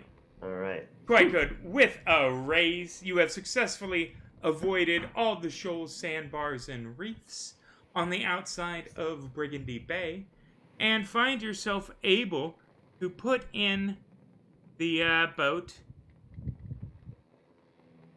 Well, let me share the map here.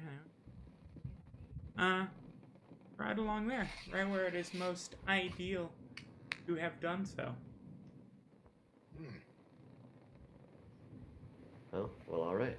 The outside of the sea break. You guys will be in a position to just raise sail. I mean, you coasted it right in there, just nudged. You know, perfect. Perfect. Quite right. All right. The crew has not been at sea long enough to require shore leave, right? And thusly we'll make sure the boat doesn't go anywhere while you guys set off to explore Brigandy Bay, should you decide. Captain Yes. Porter has a smugly self-satisfied look on Oh, his yeah. face. Yeah, definitely. And why wouldn't he? Land is a welcome sight. Show these brigands how to pilot a craft, shall we? All right. Brian So- congratulates and thanks the captain real quick, and the good job, great Okay. stuff, and pip pip. Thank you for your assistance, Master Brian. It Hip was yikes. No. Yikes. That was damn near racist. I'm just. So we require. The ship requires an anchor. Indeed. We have navigation equipment.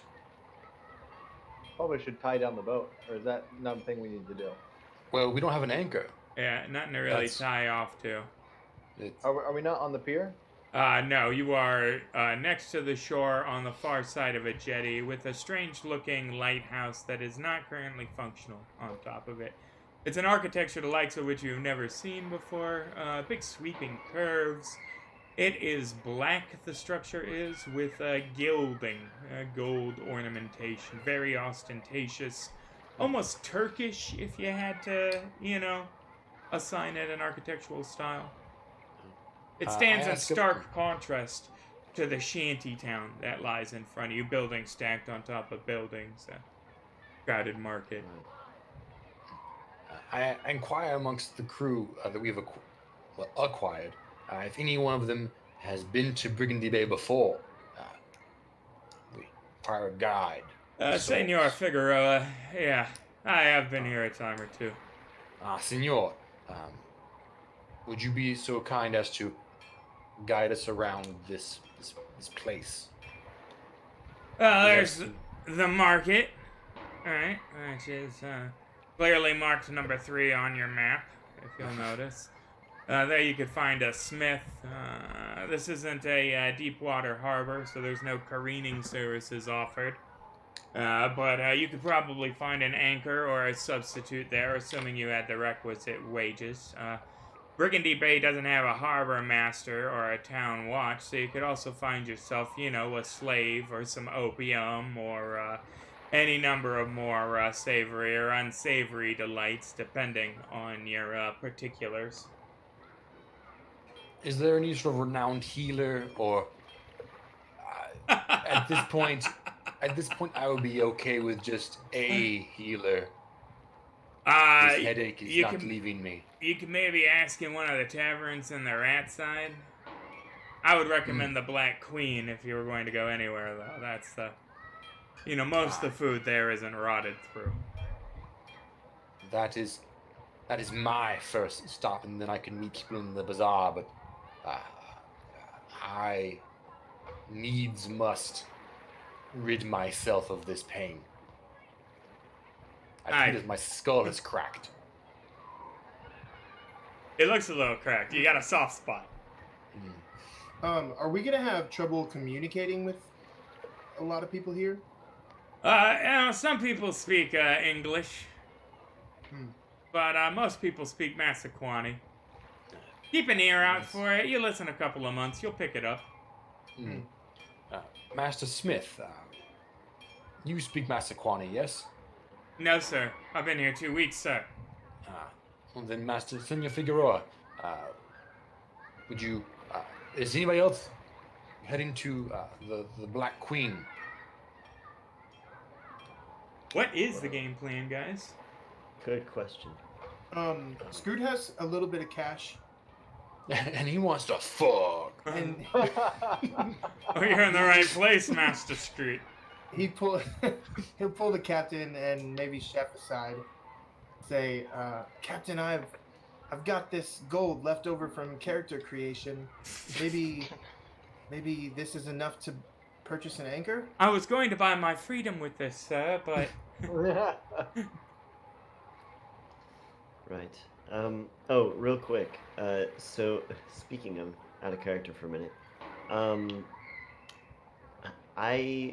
are we just using the leftover currency, whatever that currency was, to Yep. here? Is that the okay? It's gold at this point. Yeah. Cool. Okay. Master Scroot, put your savings away. I do appreciate the gesture. I assure you I can handle the cost. If that's the case, Scroot is about to get lost in this city. Oh yeah. Uh-oh. So He just keeps walking, not paying attention to where he's at. He's um, never been on land before. He's definitely never been in a town this big. He's gone. So I think before letting everybody off, I think Captain Porter would insist on having time or a appointed time to have everybody meet back. Just so that we're could just a so we're proper not, English curfew. Assign moving buddies. Hey. There you go. Although what time that might be, I don't know. Do we don't 10 even have any bells. telephone. Yeah, right. Sure. So yeah, we'll just say shortly after nightfall. At least that's my thought. I mean, you guys are welcome to have. It is early morning, midday. Right. Okay. That gives you several hours to explore the city. So are we officially splitting the party Uh-oh. in a town filled with pirates and thieves, with a young child that's never been alone on land before, a one-eyed guy dressed like a British officer? I would have taken off my. We have removed the uniform then. Oh, a bit of cowardice then. You gave in. Like Holy. it's one of those things where it's like he's secretly, like, he just imagines that he's wearing it, because Right. Yeah. Right. Yeah. No, he's not still going to admit adjusting to it in his himself. mind. Yes. Yeah, he's not going to admit to himself that he's displaying some, giving into the scaredness there. So, who is going with Master Scroot? Nobody. Is he going to the Black Queen? He is not. No. Yeah, there you go then. I'll go with Master Screw. Anybody else going to keep an eye on the lad or? Excellent. I can keep my eye on a few Chef's adults. if they secretly wanna come hoping he along. doesn't come back. Chef and Captain Porter, what are you doing? I think Scroot's idea was actually a pretty good one. Chef's first thought would be to make sure that the supplies and the the stuff for the ship is taken care of. We do need an anchor. Yeah, I'm hesitant to hire more crew just because I'm not sure where our income is going to come from. Right. To pay these people. Well, and it should be said that you currently have a 10-person organization. You require a crew of 1, and you have a maximum crew of 7. So you have 3 superfluous people that just sit around and eat food. Okay. Fired. Master Chef, shall we look to procure provisions? I think that's a good idea, Captain. So the marketplace then? So, Yep. So no one's going to the Black Queen with me. Okay, that's fair. I'll That's just right. wander around with a concussion and. You're going for lodgings. Everybody else is I'm going for medical care. Yeah. Well, good luck. Again, Godspeed. Mongrel, accompany Master Ambrose, please. Brah. Kid, what do you say? Should we go with the doctor? Mongrel pulls out a dagger and points at it and points at Ambrose. Brah. No, Mongrel, don't kill. Just walk together with him. Just never mind. Just you do what you do, Mongrel. I don't know what you do. What you do, I don't know. He's going to attempt to again make pants out of the vest he found. But all right, marketplace first. Oh, wait. The crab guy's still with us. Should we ask him if he needs to go anywhere? Perhaps I'm seek gonna- some medical care because of his leg. Oh no, there's nobody here that can do anything about this. Well, do you need anything? I don't know, maybe some rotting fish. What do you mean no one could heal your leg? Is there no healer here? I mean, maybe. Had a dedicated one. Oh. People pass through all that. This isn't civilization, man. Perhaps a tincture in the marketplace, then. Maybe. Anything we need to look out for or know about this place? A lot. Like? I mean, it's a wretched hive of scum and villainy. That does seem rather. Well, there are a bunch of cutthroats here. Scroot's eyes light up. There is no authority, really. The town is run by a loose confederation of pirates. They call themselves the Coalition. You would do best not to do anything that upset the Coalition. Where does the coalition meet? All over. Okay. Mostly on Coalition Row. Oh yeah. The manor house is on the far side of the river. Gotcha. Although they do have some commercial interests in the Grand Bazaar. And pretty much control shipping dockside. Well, I for one don't intend for us to stay any longer than is necessary. Yeah, I wouldn't. Excellent. Brian whispers to the kid, "Hey, if you want to, if we want off this island, we probably need to talk to those pirates."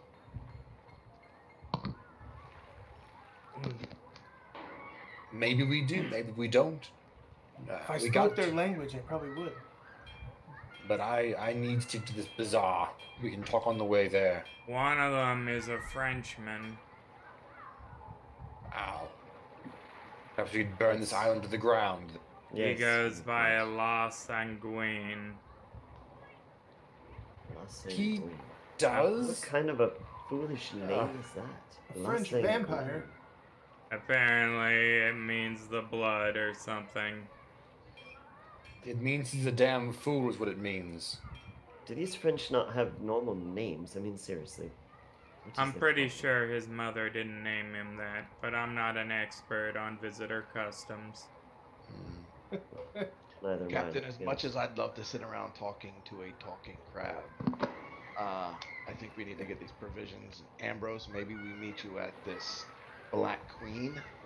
What if there's no healer here? There's no point. They might have some tinctures or medicines at the market that I could take myself or deal with myself. There are certain... I have no idea what this place has to offer. Very well. Come with us. Yes. Then we'll bring it back to the ship and then head over to the Black Queen. So everybody's headed to the marketplace now, we've established. After all that, Yeah. All right. To the bazaar. Yeah. I mean, there's a giant arrow pointing at it. Right. Yeah, the bazaar. Yeah, it is a row after row of shanties and stalls covered with canvas, selling all kinds of strange-looking fish and fruit and sundries.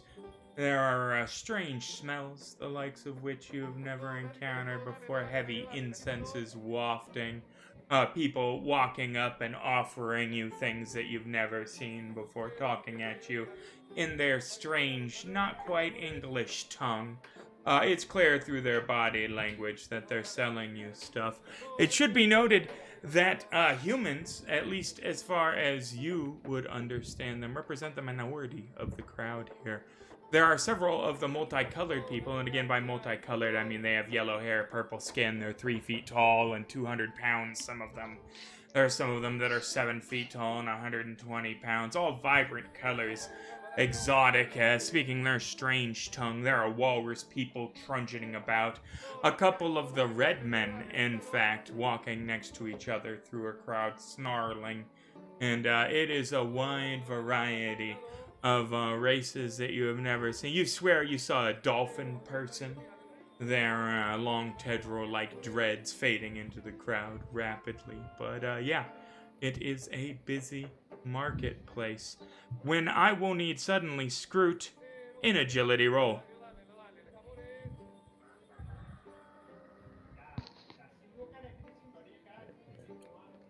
Ooh!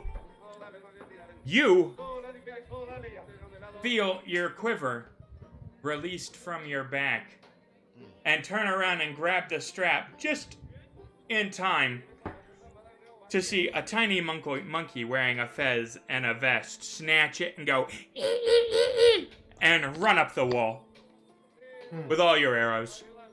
Are you going to give chase? I always hated a boo. Yeah. Excellent. The monkey chase is on. No monkey chase music. Do we see? Is he like behind us? Do we see? Yeah, he was right behind you, and all of a sudden this monkey takes off through the marketplace with his quiver, running on the wall. Like, you can clearly, there is a spot with a sufficient agility roll that you could leap up into a climbing roll and be on the same rooftop level of the monkey running across the shanties, should any of you want to give pursuit. Master Scroot, wait. Oh no, and Scroot is off. He literally runs across a table selling pottery. It clatters to the ground, scrambles up on the canvas, and is about to give me the climbing roll for the roof level. Oh! Grabs the edge of the roof, slides, and is hanging there, kicking his feet as the monkey gains ever so slightly, turns around and taunts a little, takes an arrow out of the quiver, and throws it at you. As it's an arrow thrown by a monkey, it doesn't do anything. Oh, Benny for Master Scroot. Master Scroot, let's re-roll that climbing roll. Thank you, Madigan. No. Appreciate it. Nice. I was like, I didn't see it. Hey. Boom, there you go. And you definitely make it onto the roof, hot in pursuit of the monkey with your quiver. Monkey! Excellent. Is anybody else going to attempt to give chase, rooftop or otherwise? Show. And he just looks up and shakes his head. No, he's like, nah, I'm here for supplies. Yeah. He knows where the ship is. He'll figure it out. This is whatever year it is, not like the nanny state of 2020. Captain! Excellent. Captain, Excellent. that monkey stole my supplies! No, You can't get it back then. I think Brian's gonna go with them. He's gonna check Are them. you? All right. Are you going to go on the roofs, or are you going to try and follow on street level? Street level. Excellent, excellent. Just give me a proper agility roll then. Excellent, and you keep pace, following with Master Scroot, who is hot in pursuit of the monkey. Master Scroot, the monkey, leaps across the street in a dramatic display, landing on the roof on the far side, turns around, bares its fangs at you, and flips you the bird. I am going to need an agility roll to make the same jump at a -1.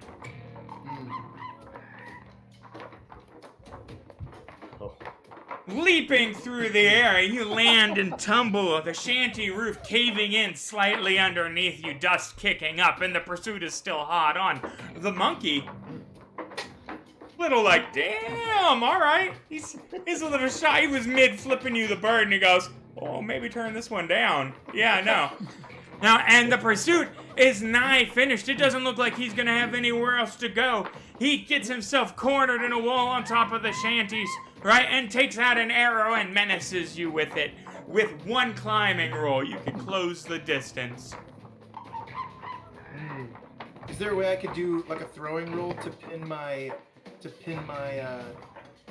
quiver to the wall behind the monkey?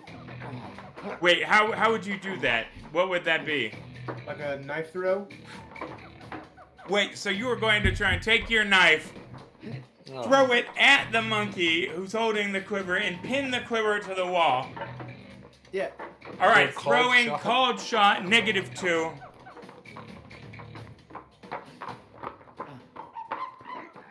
I also have marks. I believe in you, Scroot. Thunk. The quiver is pinned to the wall, and the monkey immediately goes and surrenders. Is he like scurry off, or he? No, is no, he- just hands in the air. Looks like he was trained to do this when he's caught, because it's cute. Monkey, give me those arrows. He complies. He stops doing what he's doing there. He pulls the arrow out of the wall, puts him in the quiver, and walks up to you all sheepish. Hands you the arrows. Give me a notice roll.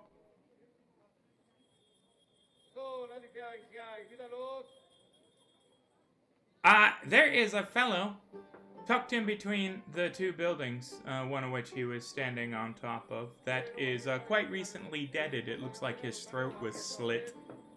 Ooh. And underneath his body, he has a little crushed, like crank music box. I'm gonna take one of the bananas that I was given and hand it to the monkey. Does he look satisfied with that, or is he like? Oh no, he's down. He eats it peel and all. Cool. He is wearing a little tiny collar. I'm gonna go investigate. It says Flim Flam on it. Hi, Flim Flam. You're not so bad. I mean, I'm still a little angry, but thank you for stopping. He runs off, right, for a second into the crowd, and he comes later. back. He comes back, and he has a little leather purse for you. Oh, thank you, Flim Flam. It has 5 gold in it. Oh, shoot, Flim Flam. It is pretty clear that he just lifted that off somebody. Yeah, I'm down. Yeah. I'm down. And he scrambles up onto your shoulder and finishes his banana. Oh, I'm gonna scratch him behind the ears. I'm in love. Fantastic. Brian O'Brien, you come around the corner and you see this monkey eating a banana on his shoulder. Brian, this monkey isn't bad at all. Turns out he was my friend all along. Are you guys in cahoots? Are you? It bears its fangs at you. Huh. He steps back just a little bit. Hey. It's okay. It's okay. He's a pirate, but he's our friend. Hope he doesn't bite you. We should probably get back to the group. Yeah, you guys reestablished quite handily. It was a couple of blocks of monkey chase. And we are back in the market. It will be a streetwise roll from anybody to, find somebody that's selling anchors. Senor Figueroa. Yeah, I'm all fresh out of Streetwise. Senor Figueroa does not have streetwise either. I've only passed through here. You know what? Oh, you got it. Oh, excellent. Yeah. Hey. Yep. Fantastic. No problems at all. You find a guy who, he will do it for 200 gold. And, it will take 1d6 days. Ooh, 9 days. Right. Can I pay him part up front and part when it's finished? Well, I mean, that's generally how it works. Yeah, it would be half up. I don't have 200. Give him all the money now. Yeah, although, I mean, I will take 150% up front and then 25% afterwards on account of the English accent. No. Captain is doing no negotiations. Right, yeah, I'm assuming he's not... He's just standing in the background trying to look not British. He took his coat off, but he might as well just still... Right. So, did we come up with a sum of how much money we have collectively, or? Well, I don't think anybody has divulged. I know how much money everybody has, but... Well, after conversing with the gentleman, I turned to the captain and be like, okay, here's the price, here's how long it's going to take. Do we even have money? We can take a monkey for payment. I can. Ambrose weigh in- doesn't. Avon doesn't know how much money means to everybody else, but I could put up 100 gold. Well, I can nearly cover the cost myself. I don't have quite enough, unfortunately. A tiny, squat businessman, you assume he's a businessman given the way that he barges into the conversation. He goes, "You guys want a magical journal? 10 gold! 10 gold right now. Magical. Secrets start counting- secrets magical of the journal? universe. It's a I deal. start 10 counting gold. out. I start counting out coins. Ah, 7, yes, I see the 8, boy has an eye for the magic. 9. I grab Scoop's 10. hands. A magical Put it journal. away. Put it away. You don't think it's a good idea? It's got the answers of the universe. It certainly does. No, Curiosity has gotten the best of Avon, and he's like 10 gold right now. Excellent, excellent. He hands you a very salty and waterlogged tome. That's amazing. Expanded and swollen, clearly been underwater for some while, and disappears into the crowd. He's just gone like, well, Master Avon, congratulations, you've been swindled. Flim Flam, have you seen You that never guy know before? where secret knowledge is hidden. That man may have spent weeks trying to read this, failed to see anything of value, and believes he has swindled me. Perhaps he is correct. Perhaps after some careful study, I can decipher some sort of knowledge in this book that will benefit me. Well, The point is, you don't know until you try. And at 10 gold, that was quite a steal! The voice from the crowd. If I was as incurious as you, I would still be 68 years old. Aged, yes. Oh, you don't look it. I guess you technically are still 68 years old. I would still look like I'm 68 years Right, there old. you go. Do I have to like add that myself, or is there an? Yeah, actual item? you add that yourself. Traveler's Okay. Journal is what it's called. And after a full and thorough reading this evening, or an investigation roll, you'll get its contents. Okay. Well, Captain, Right. I can pitch in 25.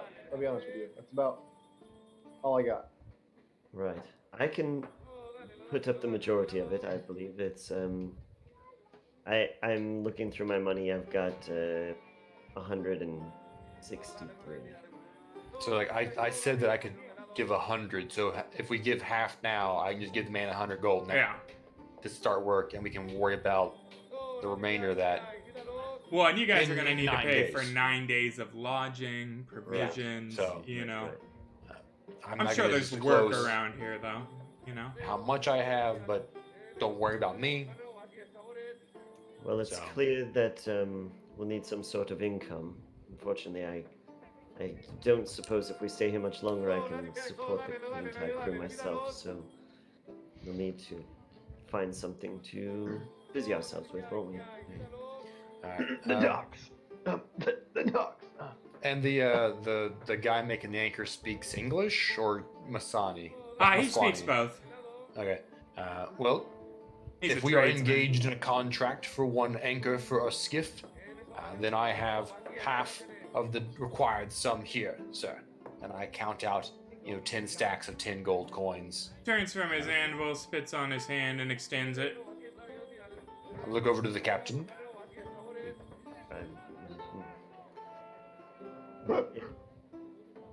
He's confused by the custom. He appears to be genuine, I suppose. No, it's you shake the hand. Ah, he's Captain. holding it to me. He's holding it to me. I thought he was Yeah. holding it to Avon. He was, because he offered the money, but Avon's like, ixnay on the erms, Jay.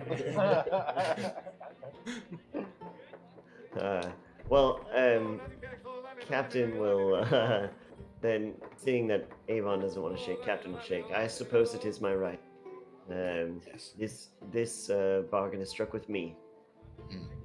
He takes your hand with just an iron blacksmith grip, like in your non-calloused captain hand. Oh. It's like a vice, just and gives you the shake, and nods and turns back. And 9 days. You guys have to kill it down now. Right. To the Okay. Black Queen. To the Black Queen. Master Chef, did you need provisions? Provisions. Yes. That might be wise. So there are definitely provisions to be acquired here. Unfortunately, due to the fact that this town is outside of the official trade agreement that none of you know about, everything costs 25% more than is standard brigand's markup. So if you're trying to straight buy provisions, alright, they're gonna come a little costly. That being said, taverns in this world and other worlds are, they have message boards or gathering places, right? You could probably find some kind of gig, within. Like at the Black Queen. Potentially. At the Black Queen. Right. Okay. But it's a good kind of toot toot. It's a good kind. 'Cause it's pirates. I mean, we're not pirates. No, It's you are all proper sailors that just happen to be in a town filled with pirates and cutthroats. So are we wandering to the Black Queen then? Yes. Yeah, sure. I haven't seen or spotted anything that would be useful in the bazaar's place. They're pirates. They don't sell what they plunder. They do. Yeah. No, there's all kinds of stuff you can buy here. There's no alembics, no retorts, no mortars and pestles. Yeah, I mean, streetwise roll to find all kinds of nonsense, my dude. Alright, let me give you that there unskilled And roll. if any of you has the thief edge, that happens at a +2. Ooh. I'm can't afraid that concentrate. you're wandering around and you're like, "Excuse me, sir, do you know where I can find any unguents for my tincture?" What the fuck? Like, nah, bro, that's not how it works here. You gotta give me the nod, right? You walk past, you go, "Sup?" And I go, "Sup? Oh, yeah, no, yeah, back room." That's not, "Excuse me, sir, do you know where I could find illicit narcotics? I would like to buy, 20 shillings worth." It's not shaking out well, no. Of No, the but Queen's black tar. Right. The milk of the poppy, sir. Yeah, but I would like to purchase an eye patch if I can find one. yeah. Also, give me a streetwise roll. Awesome. I'm super good at this one. Oh, that's a critical failure. No, but what you do is wander plumb out of the market into a group of ornery looking fellas. Awesome. No, we didn't party split. No, you did not. So everybody is technically here. He was leading you.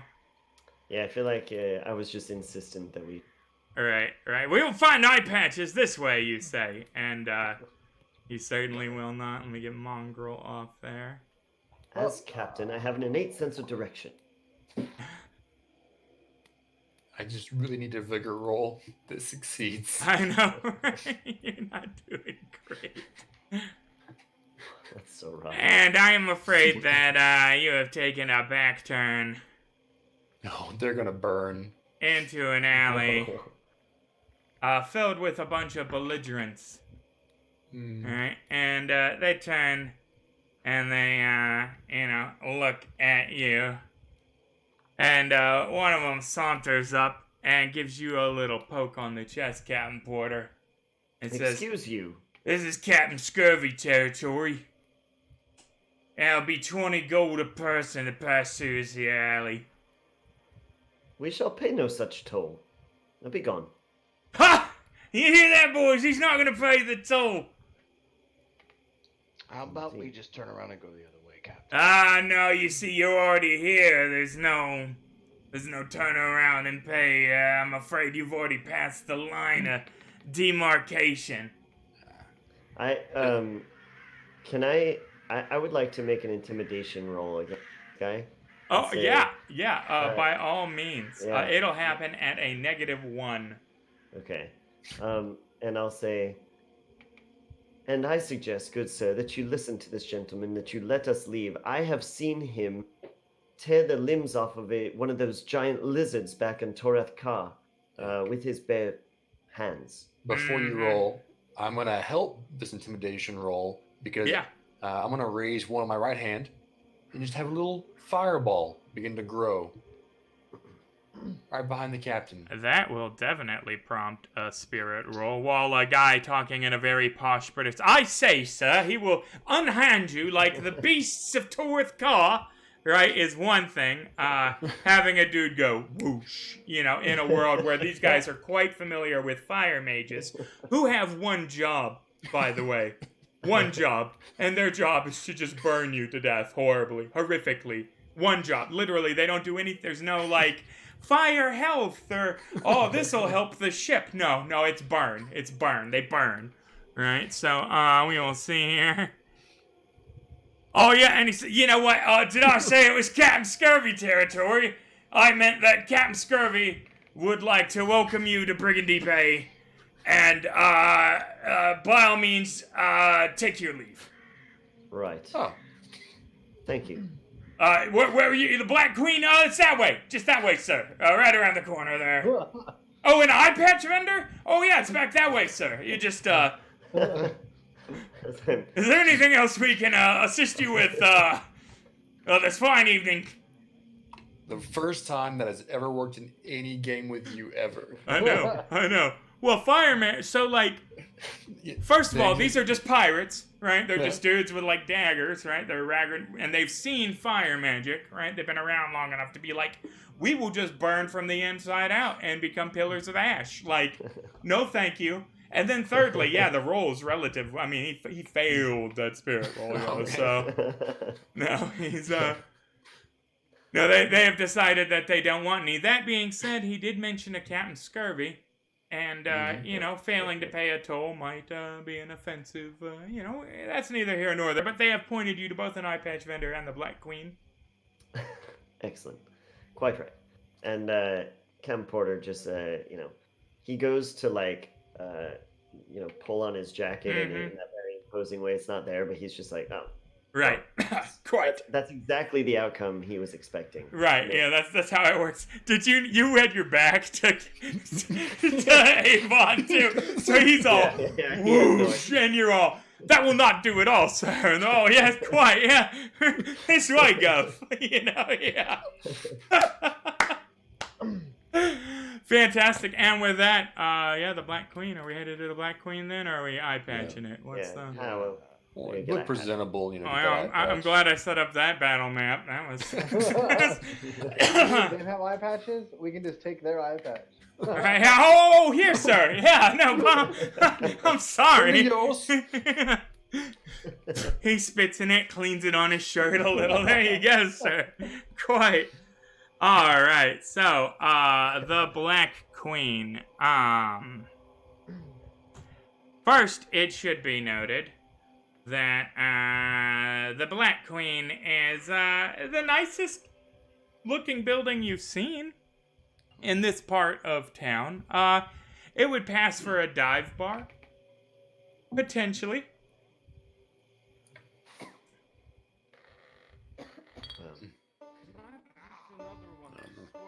Let me clear these pirates off the old battle tracker. That's a gold for the beer. Fireball in hand. Oh no, sir.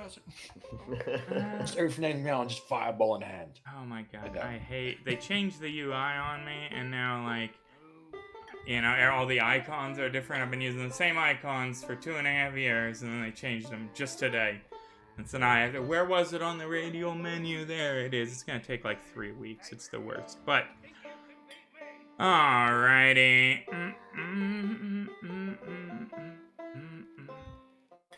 It is smoky and dimly lit. There are 2 redmen out front, apparently functioning as bouncers.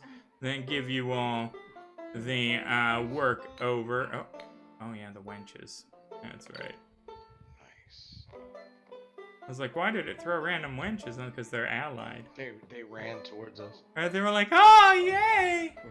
No, so the Black Queen here, smoky, dim lit establishment. 2 bouncers out front, redmen both. It should be noted that they're wearing people clothes, and their features are slightly less bestial than the human skin-wearing individuals that you had encountered previously, but are still quite clearly, Neanderthal in build.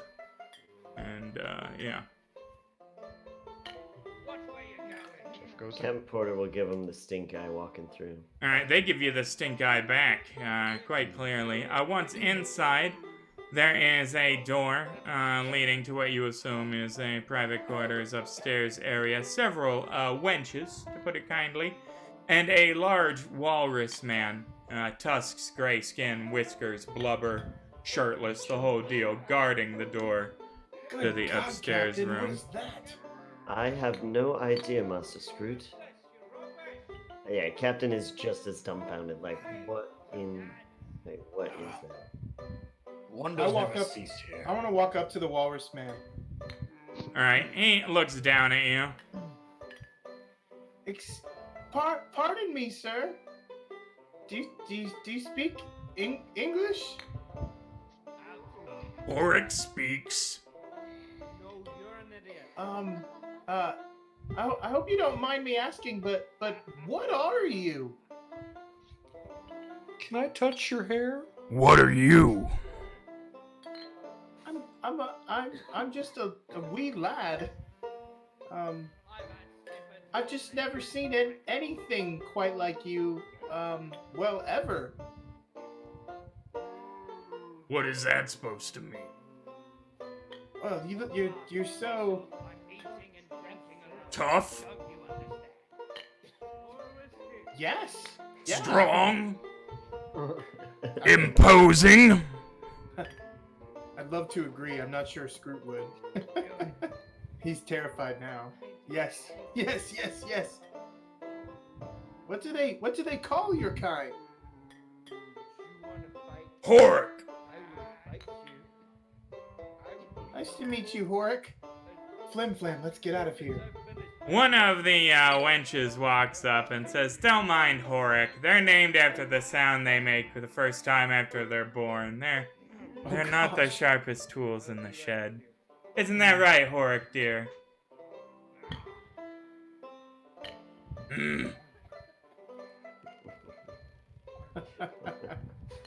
That's awesome. Brian's gonna walk up to the bar. Yeah. Yeah. Chef's already there.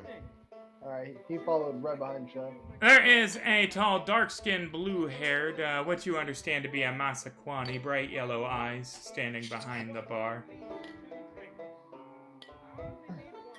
The bar kind of quiets as you guys enter, right? All the eyes turn to you for a second, and that stereotypical, who the hell are these guys in the bar scene, and then, the music kicks up again.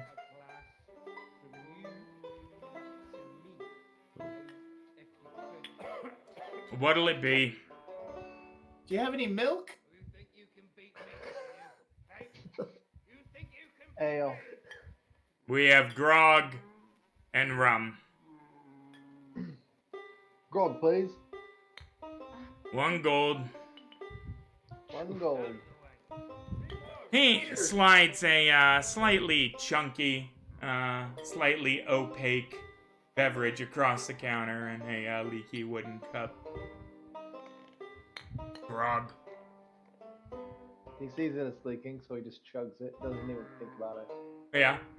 Give me a vigor roll. You are Irish, so. Right.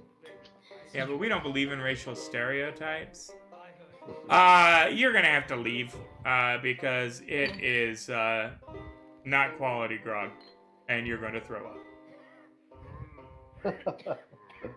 Okay, so I run all the way out the front door. Yeah, why don't you give me a pace die?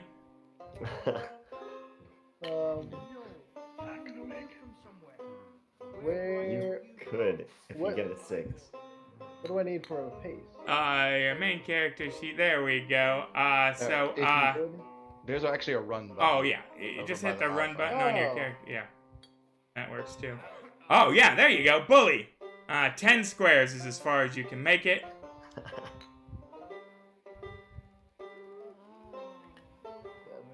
8, 9, 10! Oh no! Well, let's see it. What? Oh, man. How do you know it's coming out your mouth? Lightweight, says Horik. Does Brian feel any like other than queasy, any other effects? No, but any intimidation or persuasion rolls that you will make in front of anybody in here will happen at a -1 because you're a little girly man. All right, no intimidation. Great. It's mostly just random pirates, with the exception of one wearing a quite ostentatious hat sitting closer to the fire. It should be noticed that in addition to him and the Massaquani behind the bar, there is another crab fellow, counting a stack of coins with, scales and writing in a log. Did we ever get Crabman's name? Nobody asked, because y'all are a bunch of fucking racists. Yeah, it was Equius. It is, yes. Well, I think somebody moused over their token, probably. No, you said it. You said did I? it in All right. in combat. All right, there we go. I mean, Captain Porter is definitely racist, so Right, he yeah. definitely did not act. British 1850 gods, yes. Yeah. I mean, the Irishman wanted to eat him, so he was still not wanting to get his name. Y'all look fresh to the bay, says the Massaquani behind the bar. We are. I'm Halu Haluan. I run this establishment. Well, hello. Hello. I'm sure he's heard them before. And what brings you to Brigandy Bay aside from having irritating acquaintances who can't hold their grog? He like wipes some drool off his mouth. Like, Well, we just came through the storm. Ah, so you're Dusties. Dusties. Yeah, you've been out of the water for a second, but long enough to clean the salt off your clothes. You Dusties. Sure. Suppose so. Where might we find work? That depends on the work you're looking for. Do you have any cheese? murder? That's Yeah, there's cheese. I'll buy some.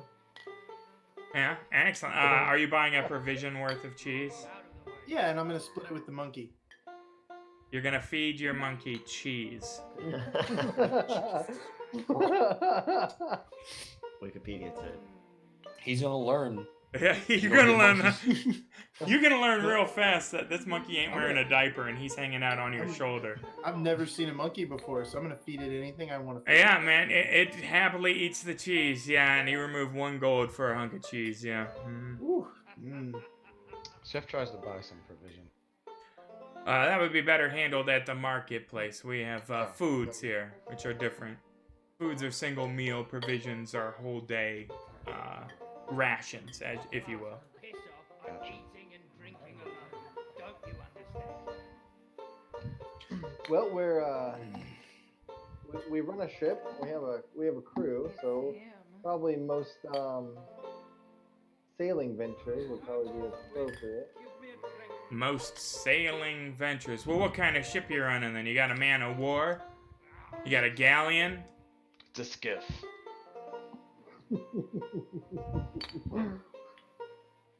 And how many Hive is members based are over- your crew? Oh, there's 10 of us. I count them Ambrose on my fingers. walks up. But we are very confident in our skills. I can see that. You see, this man to my right here, he got us to Brigandy Bay in 2 days because he commands the wind. And while we were on Torvarth Car, the young lad over there failed. What do you mean by with a bow. commands the wind? Well, he, like when I wave my hands and fire comes out, he waves his hands, and the wind pushes against the sail. Wait, you're And mages? the boy over there, Yes, I if that's the word for it here. Wait. You're on a skiff, and you've got 2 mages? Well, like you said, we're dusties, if I ever heard that correctly. We just got here.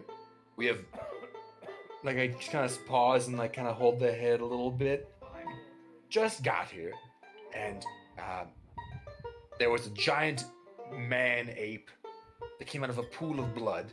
The boy there killed it with a bow and arrow.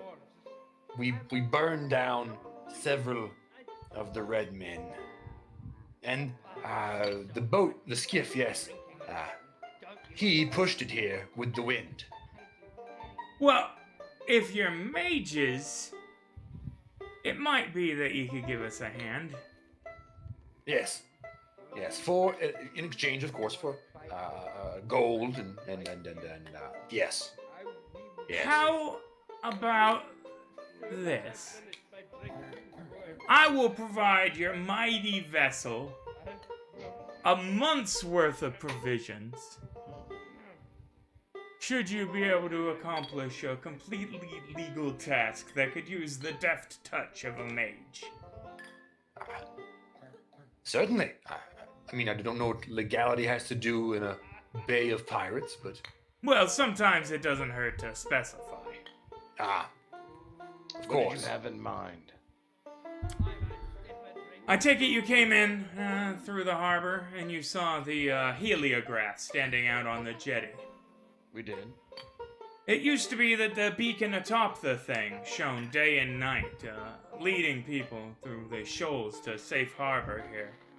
But in the last couple of months, the light atop has not shone, and we have been without a mage to find a way into the heliograph and perchance find what's wrong with the thing to get the beacon lit again. Should you be able to wander out there and take a gander at the situation and rectify it, that would definitely be worth a month's provision for, what'd you say, 10 people? Yes. Yes. Cool. And I would consider it a personal favor, which would also be considered a personal favor of some of my friends. And well, I was over at the table there. What was your names? I am Haluan. Haluan, yes. I'm Ambrose Avon. Fire mage. A fine Massaquani name for a human.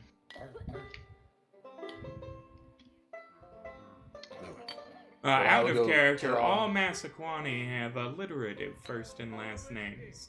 Yeah. Mm-hmm. I'll go tell our captain that we have a contract and that we can set about fulfilling it. Hello, you said your friends. Who might those friends be? How about you succeed in this first task and we can go about introductions properly? Fair enough. I'm gonna ask one more question. Yes. What's beyond the door with the Rawless man? The upstairs, the rooms, the girls. Why, are you seeking a little company? That can be arranged. Maybe when we return. 10 gold a night for a private room. 2 gold a night for shared accommodations, and 15 gold a night for captain's quarters. If we provide you this service, might we stay? I acquire the company of one of the women as a favor. I couldn't put her out for her services for the evening. I'm afraid it's how they make their wage. But if you do accomplish this task, I could certainly put you up in the group lodgings free of service. I can't, give you private rooms, but... Fair enough. Well, I just came back from talking to the captain. We can be off as soon as y'all are done here. Yes. We wandered off again. Yes. You guys gonna wander out to the lighthouse? Let's do it. Yeah. Excellent. Excellent. It is a brief walk. Shadow's growing a little long. We're getting into the mid-afternoon now. Early evening. It looms a couple of 100 feet tall. A solid black stone edifice, circular in nature, with no discernible, stone marks where the blocks intersect with one another. It is a perfectly smooth edifice, with the exception of the exterior metal structure that appears to be solid gold. Marvelous. Is there no an obvious entry point? Not to you, no, but I could get a spellcasting roll from either of the mages.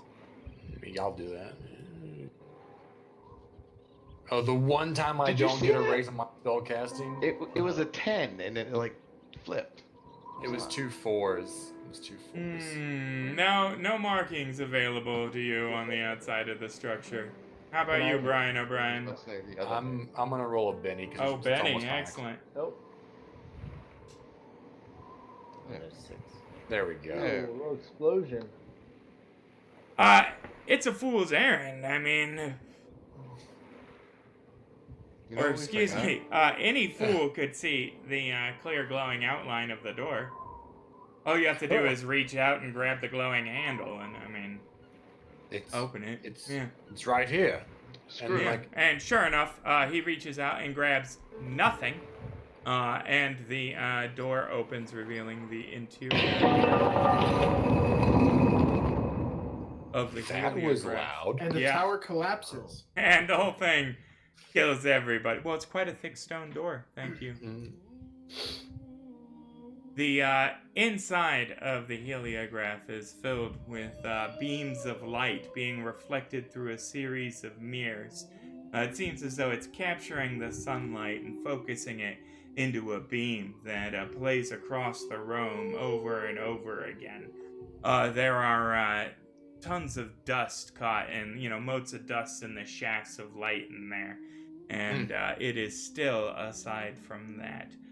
The only thing that does not appear to be part of this ornate section of gilded mirrors is a standing mirror in the center of the floor opposite a statue. It is quite dust-covered. Wooden Screw frame. walks up to it and Oh, Master Scrooge, be careful now. Be I careful. will not touch anything here if you can avoid it. Now, Master Scrooge, I do not mean to imply that you must never touch anything, but these seem delicate. Let us examine the room more carefully before we start poking our little hands into places. If there's something shiny, Scroot's touching it. The mirror feels like a normal mirror. You run your fingertips down it, the dust comes away, revealing a clean reflection. And you said a statue as well, right? Yeah, there's a statue directly opposite the mirror. Looks like it was holding a sword at one point, but it has rusted. And it is, on 2 pieces on the ground in front of it. The sword? Yeah, the sword, yeah. Right. You look up, it's like a 40-foot ceiling in here, series of gears, the reflective plates of the mirrors, beams of sunlight dancing around. Is there a spot where the beams stop reflecting? Yeah, they but come in it goes through a hole in the ceiling. Okay. It's the last spot you see. Okay. So the mirrors look dirty. The one on the floor with the wooden frame is quite dirty, yes. The rest of them are reflecting light. They look polished and fresh. Yeah, the dust comes off of the mirror, yeah. And why don't you give me a notice roll at a -1.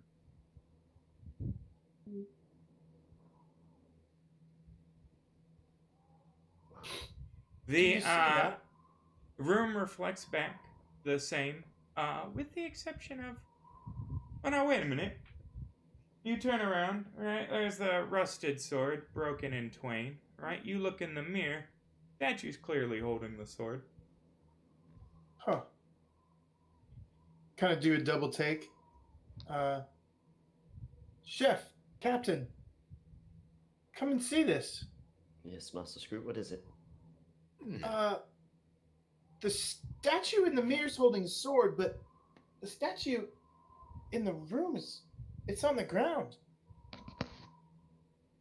Ambrose is looking at the hand that would have held the sword to see if it has broken or if the sword that just fell out. The sword just appears to have degraded over time. So if we look in the mirror, we see the same thing? Yeah, you see the statue holding a sword in the mirror. It seems to be the only thing different in the reflection. Does anyone have a spare sword? Hey, I do. I have a cutlass, and I pull it out. Like I kind of like look away and have like the signal, like bring the sword, sort of hand movement. Yeah. Yes. Yeah, I put it in blade first. Yeah, into the statue? No, you want to put it in hand. Oh, okay, yeah, okay, yeah. Slice, yeah. Fingers I gone, didn't catch him Ambrose. on fire with a fireball. And everybody dies. Good night, folks. Statue, the heliograph burns down. Brigandy Bay is no longer navigable. Yes. But he hands it to me appropriately. Yeah. Mm-hmm. Correct. And then I stick it in hilt first, if it will fit into the hand of the statue. It doesn't initially, but the statue fingers close to grip the thing. And with that, the mirror ripples as though the surface becomes liquid, and it is no longer reflecting the interior of the room. Now it appears to be reflecting directly outside, the other side of the wall. That was remarkable. There's... Can we turn the mirror in the standing mirror? Yeah, the mirror is completely... You can pivot it, you can rotate it. Mm-hmm. As we pivot it, does the reflection on the outside change? Yes. It appears to follow the outside of the building. I turn it around until it faces the sun. Till it faces the sun? Yeah, the west, because it's in the evening. Yeah, mm-hmm. Yeah, so it is the outside of the building, right? Like a 45-degree angle or whatever, up in the air. Okay. It doesn't seem to catch the sunlight or anything like that, but definitely ripples and appears to be revealing, the other side of the wall. Well then, there's some way to focus this further. Is there perhaps some mechanism to open an outer wall or something? Perhaps we should explore this room further. Yes, further. Is there any along the wall troll? Is Nothing there like a ladder, that. No. stairs going up? No Is it means of ingress to the upstairs that are immediately apparent at all. It's still reflective though. It's still a solid mirror. I mean, the surface of the thing ripples, right? It appears to be showing the reflection of the outside wherever you point it. If I stick my hand on it, it's not like... I don't know. You'd have to stick your hand on it. I stick my hand on it. It goes right through. Interesting. Wow. Does somebody want to go outside? I was gonna say, can we either roll it outside and put it against the wall? It will not fit out the door. Can I step through it? You would have to step through it. And also, is it still pointed at the sun? Yes. Well, hold on. Because we got some... I need to know some things. It down towards the ground. All right, Here's the real question. Can Chef fit through it? Yeah. Big guy. Yeah. Okay. So I just put it on outside of the door and step through it. There is a cold, shimmery feeling like you have plunged into water and you are outside. Nothing behind you.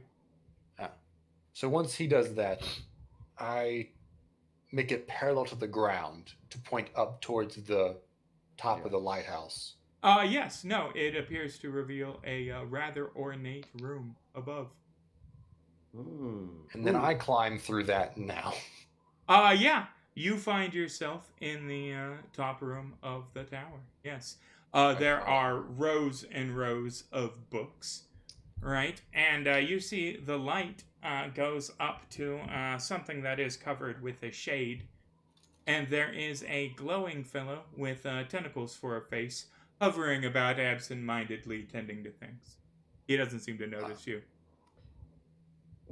I beg your pardon. turns around, and then goes back to what he was doing. Would you mind if I was to remove that shade? Are you taking over? I mean, I'm the only one in the room. Yeah, I followed you. Oh, he's asking. You weren't using a voice. That was just you asking me if I was gonna. But, yes. Because my shift was over like 140 years ago. Yes, that was poor planning on our part, I'm afraid. But I am here to relieve you.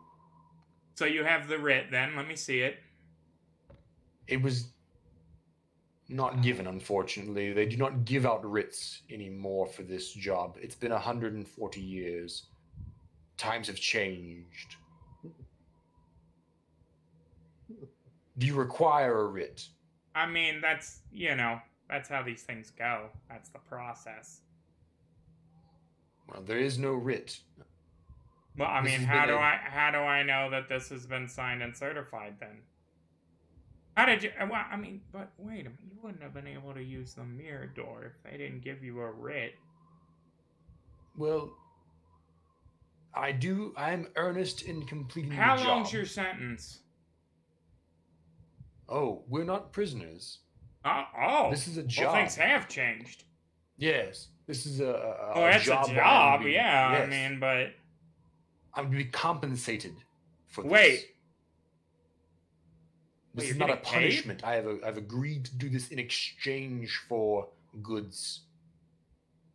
Man, things have changed in Agrapog, I tell you what. It isn't that called that anymore either. What?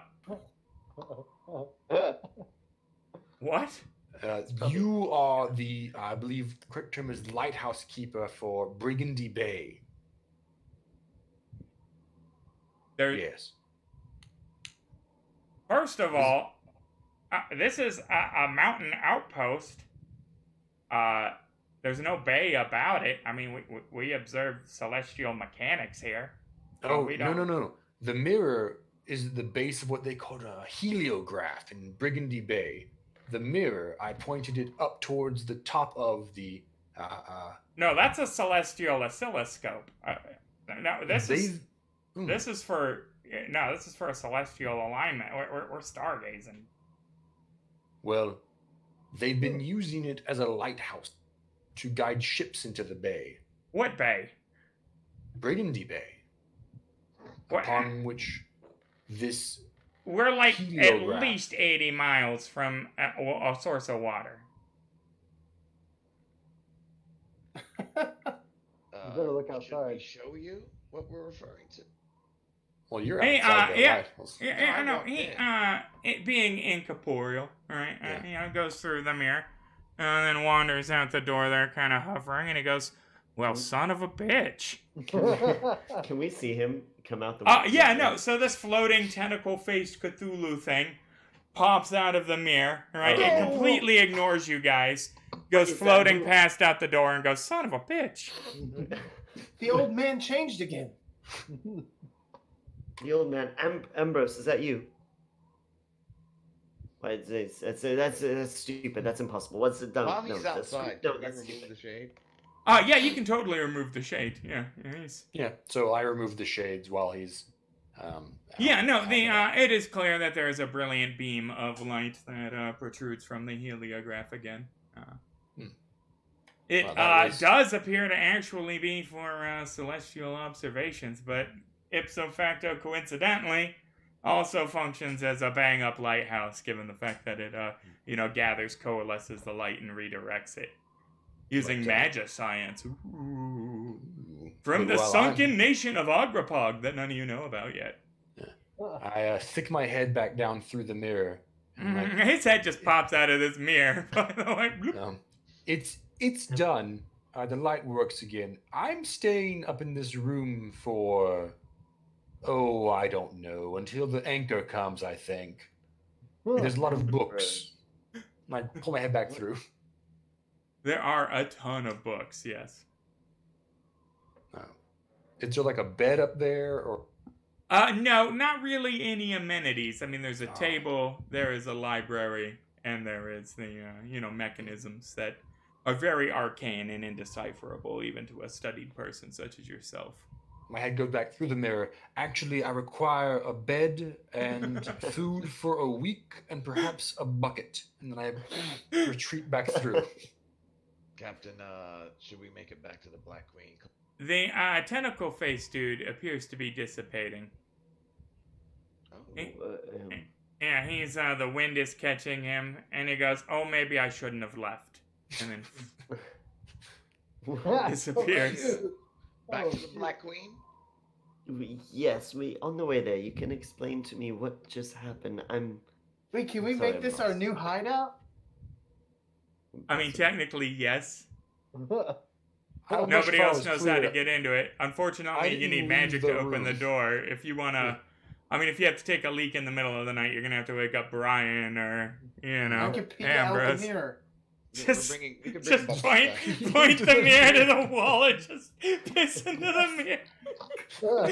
You know, when I designed this puzzle and tower, for some reason it never occurred to me that somebody would piss through the mirror. I don't know.